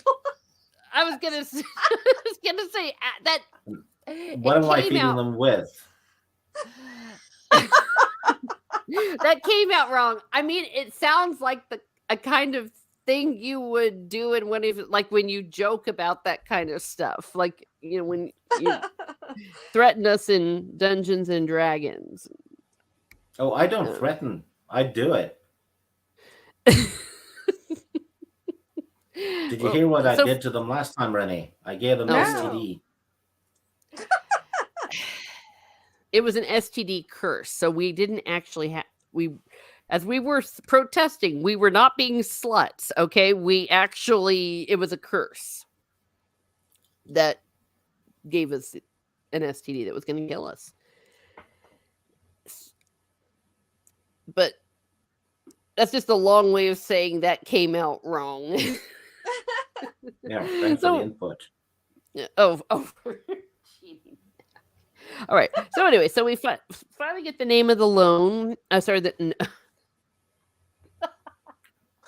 I've had enough Freudian. Compose yourself. Start from the beginning, please. I've had enough Freudian slips for one day. This is what happens. All right. The gnome has a new name, and it is Slanter. Oh, no, it's not a new name. It's his name, but we finally found out his name is Slanter. He says, I am a tracker. It's what I do. In fact, it's what I do better than anyone else. And he says, I've been tracking. Me? Jer asked. No, not you, dumbass. Well, I added the dumbass. The druid, the one they call Alanon. Where your family goes, not you. And so they have some really cute little like discussions. And Jared tells oh, sorry. You know, in the previous books, I think especially in the first one, when they're supposed to follow Alanon, and they can't find tracks of him, they can only find the stuff he leaves behind, right? You know, when Menyon and Balinor and those are tracking him, when they get accidentally led into the trap of the big monster. Alanon doesn't leave tracks, yet this gnome can track him. That says quite a bit about the level of his tracking skills. Yeah. Well, he says he's dedicated to it his whole life. He gives a lot of detail about the kind of stuff he's doing. It's like a patrol of gnome hunters, one walker, a patrol of gnome hunters, and me to track to your village and all that. And he says that they have a chieftain, and its name is Spilk. He commands the patrol, a rather unpleasant fellow. So this is kind of telling us that this is a very sophisticated group of gnomes that really know what they're doing. Also, something struck me that Slanter is like Yeah. the anti-Hendel. Remember Hendel from book Oh, one? yes. Yeah. The dwarf who could outmaneuver all the gnome trackers, right? But this Yeah. here is the flip side of the coin almost, because it's a gnome that can track anyone. Uh-huh. So I thought it was kind of mirroring Hendel a little bit. Huh. Yeah, no, no, I didn't think about it like that, but certainly, but I do like the way you also know how cool and awesome this gnome is, or at least in their world. I don't know if he's going to be a good guy or bad guy yet. A waste of talent, not even a dwarf. They could have given me a dwarf to track. So even he knows that dwarfs are the superior race, and it feels insulted. He has to hunt down this little kid, this teenager. So, okay. And Jer tells him a lot of information. He says, "My father is holder of the elf stones. Alanon will use them as a weapon against the Mord race." And he's like, "Where are they now, the druid and your father?" "Gone east. My mother and sister are visiting the villages south of the Vale. I was supposed to wait at the inn for their return." So he kind of lies there. So lies Yeah. 50%. yes. He like tells a Good. lot of half truths. Yeah. Yeah, because he was supposed to stay behind and wait for his mom and dad. Mm-hmm. And was talking about waiting at the inn. That's actually very clever of him, because people that know how to lie properly do that. So that way you won't have as many tells, and it'll be easier to remember your story. Not that I'm telling people how to lie here, but never mind. I just realized I don't lie. Okay, it's not worth it. But if you wanted to, but in any case, he gets the living shite kicks out of him because he used the gnome demanded that Jer use the No, wish the song. other gnome, the chieftain, not Spelt. Slanter. Yeah. Oh, yeah. Did I say Slanter? Or I said the No, you gnome? didn't say anyone. Okay, You just said the gnome. the gnome Spilk. I should be calling them by their real names by now. Spilk, the chieftain guy. He's like, "Show me." And then the anger flooded through Jer. Anger was so intense that it burned. He gave no thought what he did next. He simply acted, and a muted cry broke from his lips and turned into a frightening hints, and that Spilk was covered with gray spiders, huge gray spiders. And the chieftain shrieked in dismay, tearing frantically at the insects. Jer sang a moment longer, then quit. Had he not been bound head and foot or not been dizzy, he would have taken advantage of the confusion to create an attempt to escape. But Slanter had made certain he could not run. As the anger left him, he grew silent. For a few seconds, Spilk rolled around, etc., and then he goes, and they all kick the living shite out of him. No. Yeah. Dozens of blows struck Jared's hair and face seemingly all at once. Pain and shock washed through him. Then everything went black. So he got knocked out. But you know what? Be careful He's what you actually been ask for. knocked out twice in 2 chapters. Yeah. Kid, Because Phil Yeah. beat the crap out of him. Yeah. On the other hand, Spilk was a dumbass who told him to show him. I mean, all he did was did what he asked. Yeah, that made me really mad in this chapter. So he's like, "Okay, well, go ahead and show me." He shows him, and then he like tortures him for it. I'm like, well, that's not fair. You just asked him to show you the magic. He does it, and then you get mad. Mm-hmm. Jay says stupid gnomes. Well, I think that maybe in their pride or whatever, they were talking about a chieftain here. It's like you weren't supposed to show me that well. And Slanter says when he comes to, "You've got more sand than brains, boy." I thought that was great. And then Jer is informed, we're gonna go. I'm taking you east to the Yanar. You're to be taken to the moored race. Spilk has decided. He wants them to have a look at your magic. Sorry, but there's no help for it. Not after what you did. And let's see. He pulled the Veilman to his feet, looped uh, a rope around Jer's belt, and tied the other to his own. Spilk, he called over to the other. The gnome set, that means chieftain, turned wordlessly and started off into the forest. Sorry, boy, Slanter repeated, and off they went. And I agree with Jacob. I hope that gnome sound turns good. Yeah, I mean, I feel like he's kind of good already because he's like, you're just so too dumb to live, kid. And now we have to do this, and he doesn't seem like he's enjoying it. I don't know, Rennie. What do you think of our little gnomes? Yeah, I kind of felt the same way. Slanter, especially in this chapter and the previous one they were in, seems to be not so hostile towards the boy. And these other gnomes are just awful. So, it's like, well, somebody has to look out for this poor kid. He's just a kid, so at least that's kind of how I look at it. And, Jerry is fairly naive, and these gnomes are just literally, kicking and beating him left and right. I mean, previously Spilk like hit him with his weapon a couple times and knocked him off his feet and then hit him in the head. And now like he asks, or he demands that he uses his magic. He does. And, as far as I can tell, I don't know if Jer can actually decide what happens, or if he just has something in his mind like, I want to use it on this person, and then just whatever comes out, or if he can actually, pinpoint what he wants to do. So not really sure. He can pinpoint. Okay.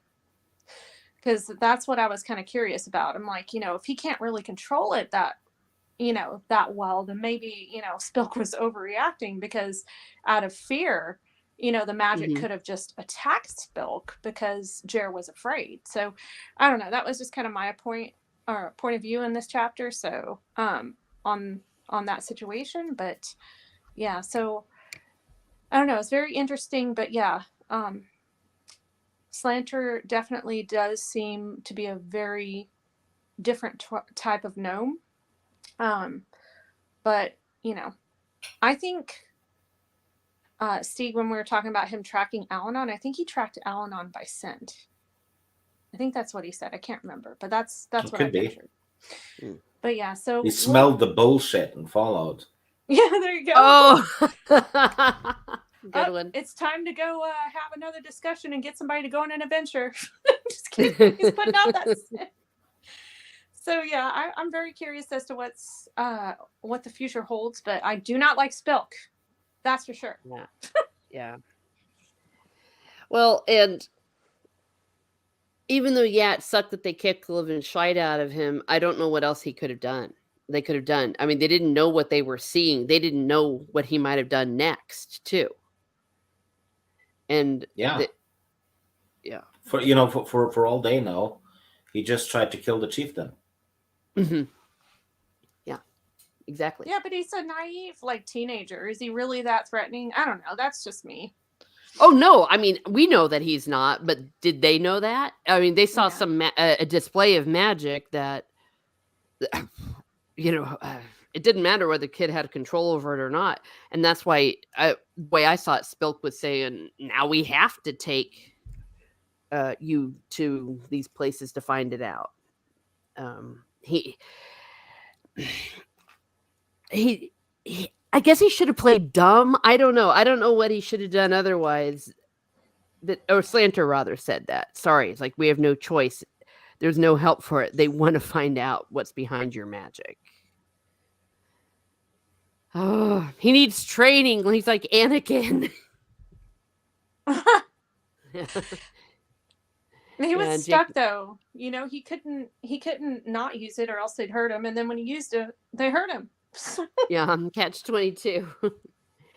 Jacob says, yeah, and it's almost like a warning. Do that again, you know what you'll get. Yeah. Yeah, perhaps. Or or that, or fear, or all of that put together. Yeah, I think and Jared's we ended on chapter 6, right? Hmm. Which correct. is right before it starts getting really good.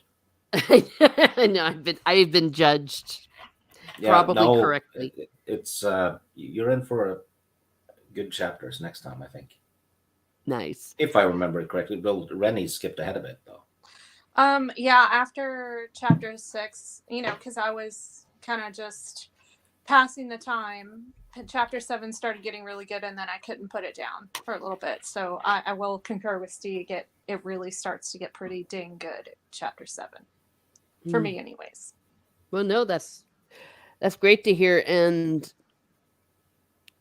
before we go into our general thoughts about all of this, I wanted to say that we stopped about at chapter 7 is around page 70.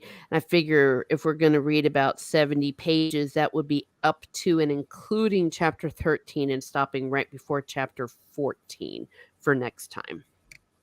Yeah, sounds good. Yeah, Yep. Yeah. sounds good. Yeah, because I was going to include chapter 14, but that's actually a bit of a longer chapter. So that's what's for next week. So all you reading along, and yay, Jacob, we know you're reading along, and everyone listening now, or maybe even listening in the future, that is what we're reading before we go on to part 2 of the Wishsong of Shannara. I'm going to start with Stieg this time, from the beginning all the way up to here. Do you have any thoughts, concerns, burning desires? No, I'm just having fun reading the book again. You Mhm. know, I probably would not have read it again for ages if it hadn't been for this stream. So, Mhm. because I'm Yay. trying to read books I haven't read before, but it's always good to get an incentive to reread old favorites. You know, Yes. and Yeah. I'm pretty sure in a few years that the two of you will want to read the Sword of Shannara again. You know, Yeah, from Menyon and Shay, and and it's knowing what we know now. yeah, these books are very rereadable, Hmm. Mhm. but Yeah. you won't know No. this until a few years. Oh, Okay. Well, in a few years, I'll message you and I'll go, "You were right, Stieg. You were yes, right about me. Tell your, Return of the Jedi." Okay. I think you'll Yeah. like chapter 7. Yeah. As you yeah, pull your helmet off I'll and can't breathe. I'll tell my sister that yeah, over in the U.S., this woman wanted to read the Sword of Shannara again, so I was Yes. right, and then I'm gonna hang up, not tell her anything else.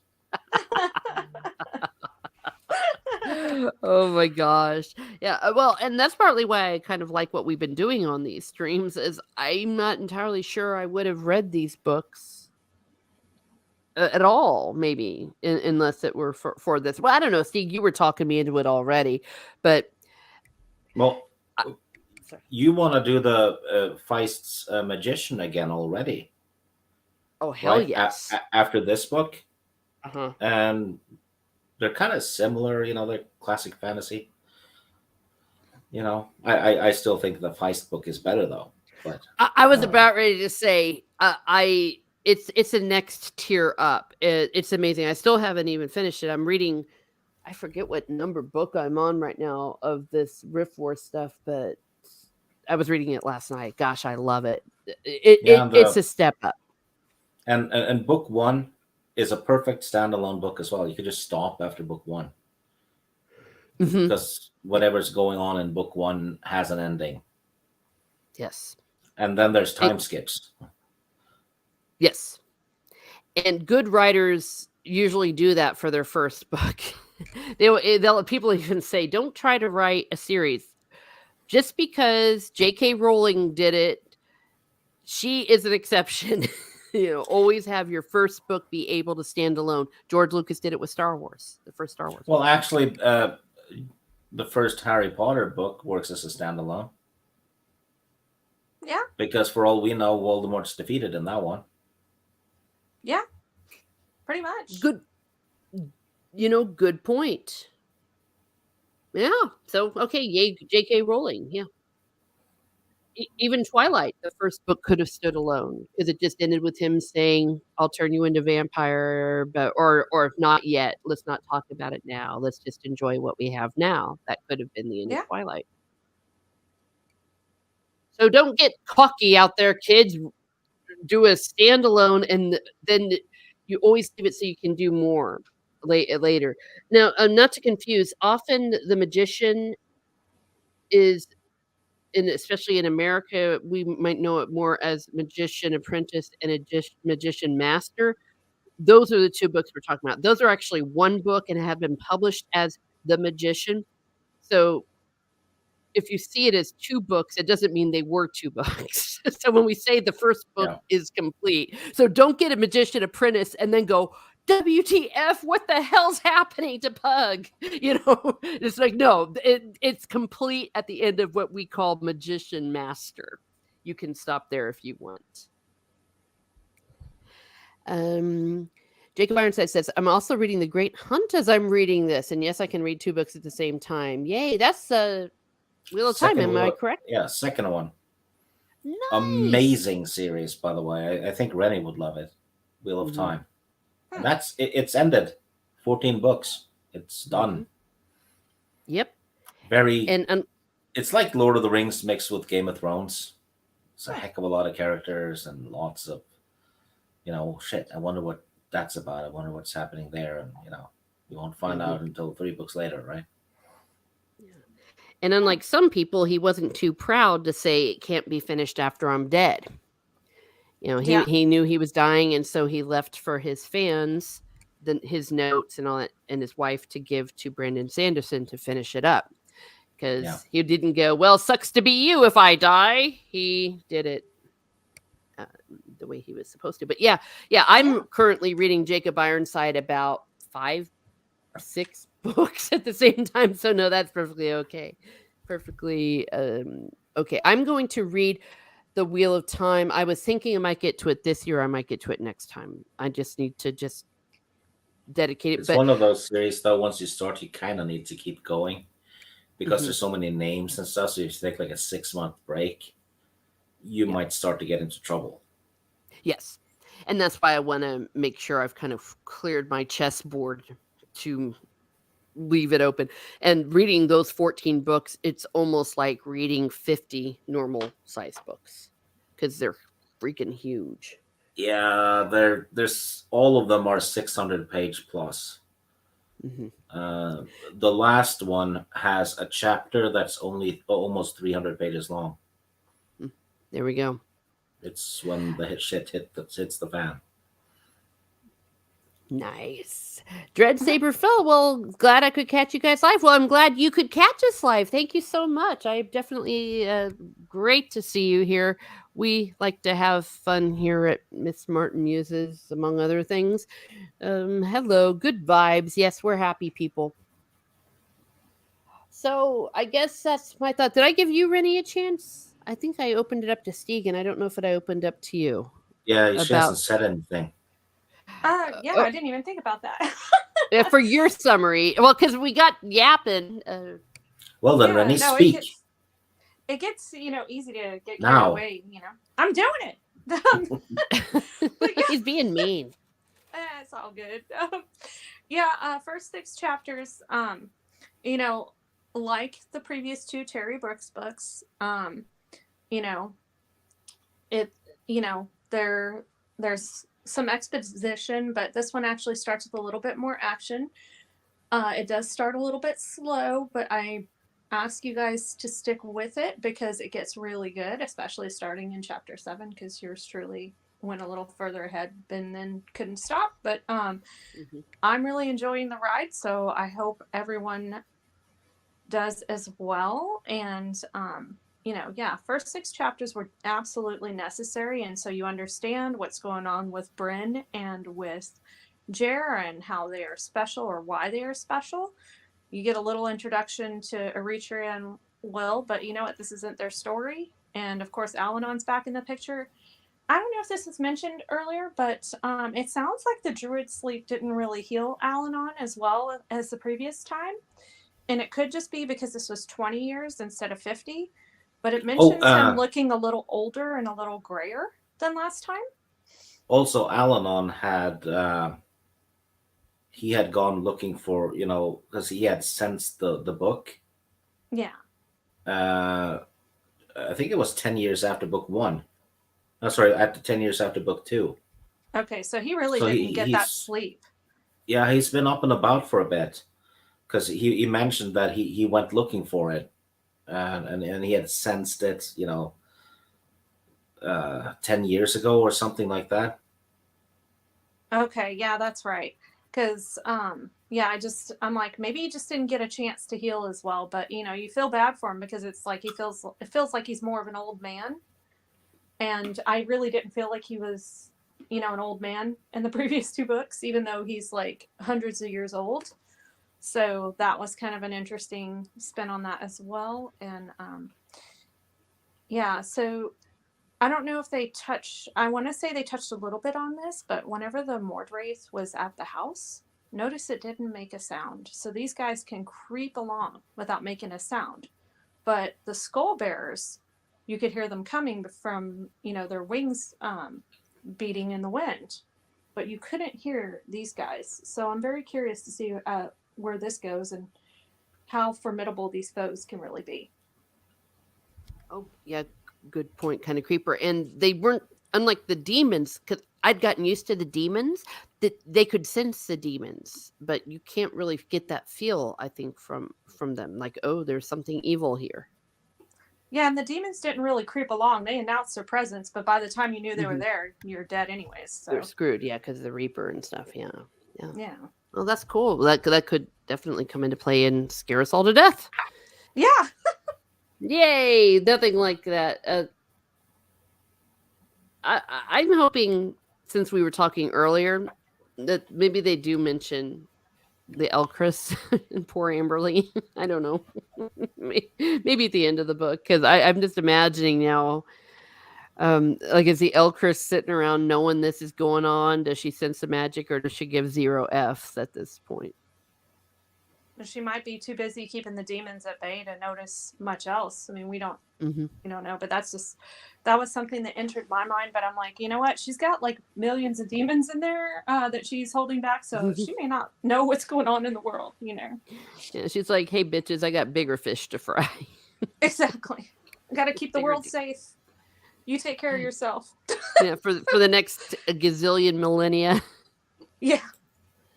Oh my goodness gracious. Well, I'm gonna wrap up this party. We've been going for nearly 2 hours. As always, thank you, Jacob, for being here. He put his link in the chat about so you can catch maybe some of his popcorn chats. I'm going to be there on Tuesday. Tommy, hello. Thank you for being here. We had Matt bringing the bacon. We had Mr. Brown Alliance, who we now know as King Charles III. Rennie gave it away. And then she tried to backpedal. We have our black pilled Timon waiting for the meteor to kill us all. Keck 44. Father Miller praying for us on the bus with all of those teenagers with no sleep and no beds because those buses are just misery. So thank you for popping by. If there's anyone I missed, please, I don't know, flog me on Twitter. It's what everyone else does when they have a grief and talk badly about me and make 5 videos. But only do that if you link to my channel. And please like, share, and subscribe because we are happy people at Miss Smart Muses. YouTube, thank you once again for putting that there. Oh, thank you for please follow me on Twitter. Yes, you will probably get a happy good morning tweet, and that is the reason for life.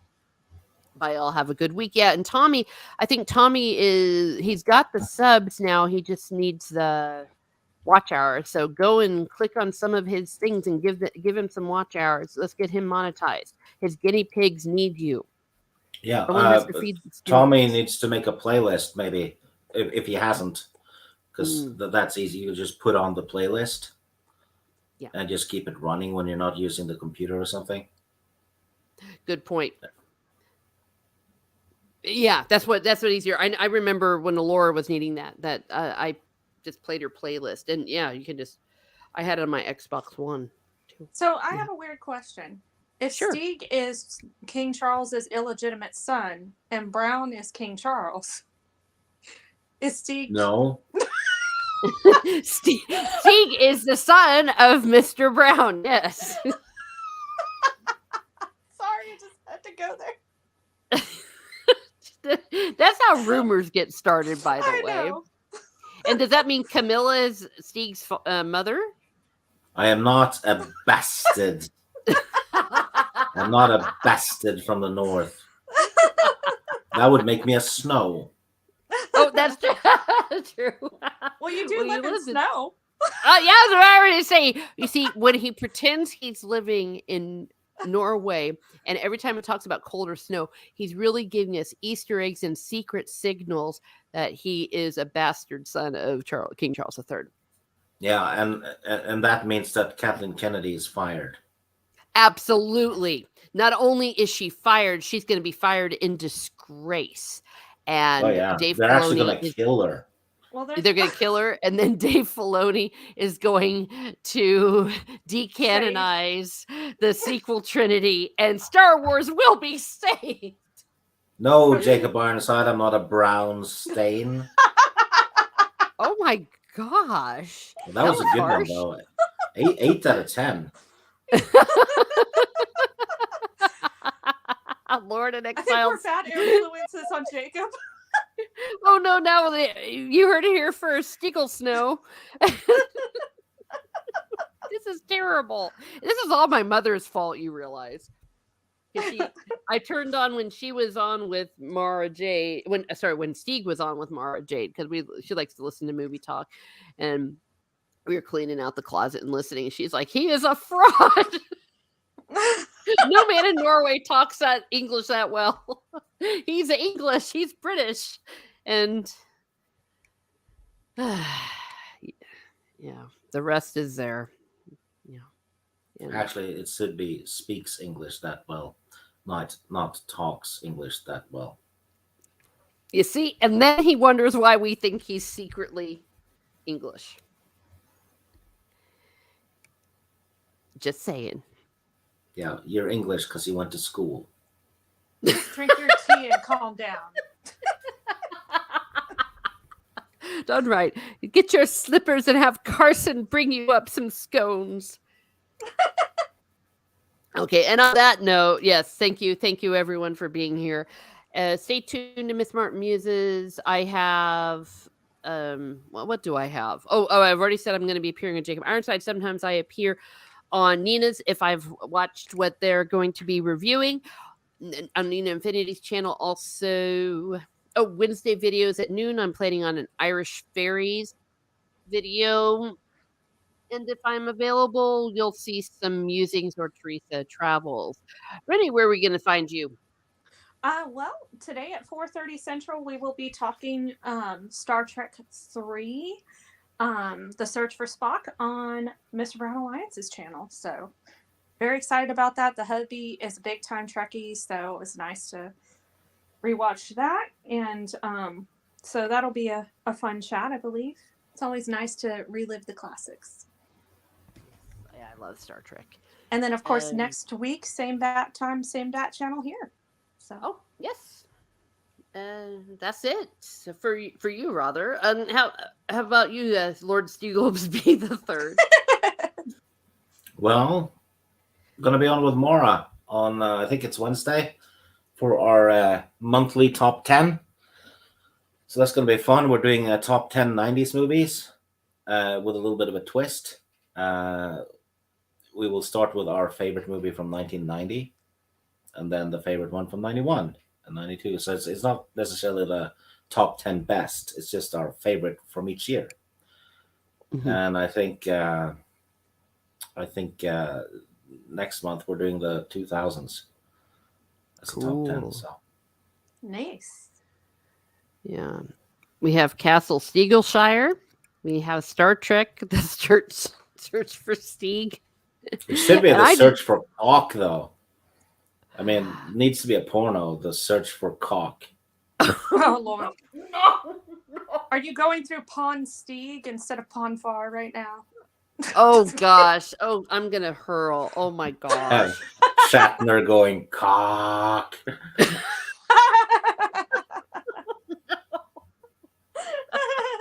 No. Why don't you flip out to the captain's log, sir, and go where no man has gone before? Oh, no. Okay, that's it. We're losing And then viewers. the other guy's like, I'm trying to cling on to him. Oh my gosh. As I said, our viewership has dropped down to 3. Thank you, Steve. That's some foul enterprise you're practicing, sir. Oh, No, we're just having a star date in the bed. I can see stars all right. So, well, I just anyway, realized, Steve, that you've been sending us secret messages. Your Lord yeah. Steelsby, the The Vulcan is about to erupt.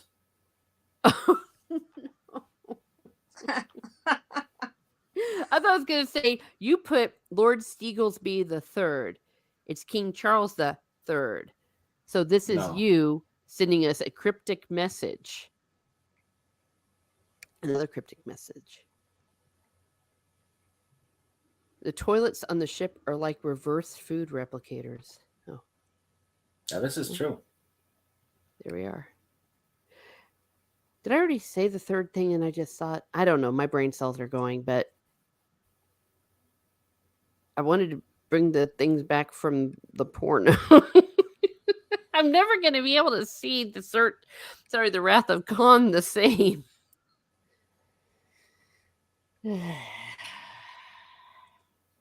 Well, on that happy rated PG. See, this is why none of my videos are meant for kids. Oh gosh, Ponsteak. Thank you, Rennie. All right. Have a great day, everyone. Have a great day, and be certain to Never bend over for the captain's log.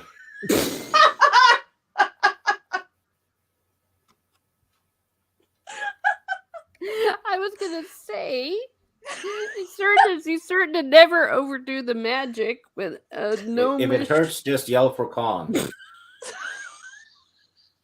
When no one wants you to demonstrate your magic, but And it's not gay if you use the Vulcan grip on them.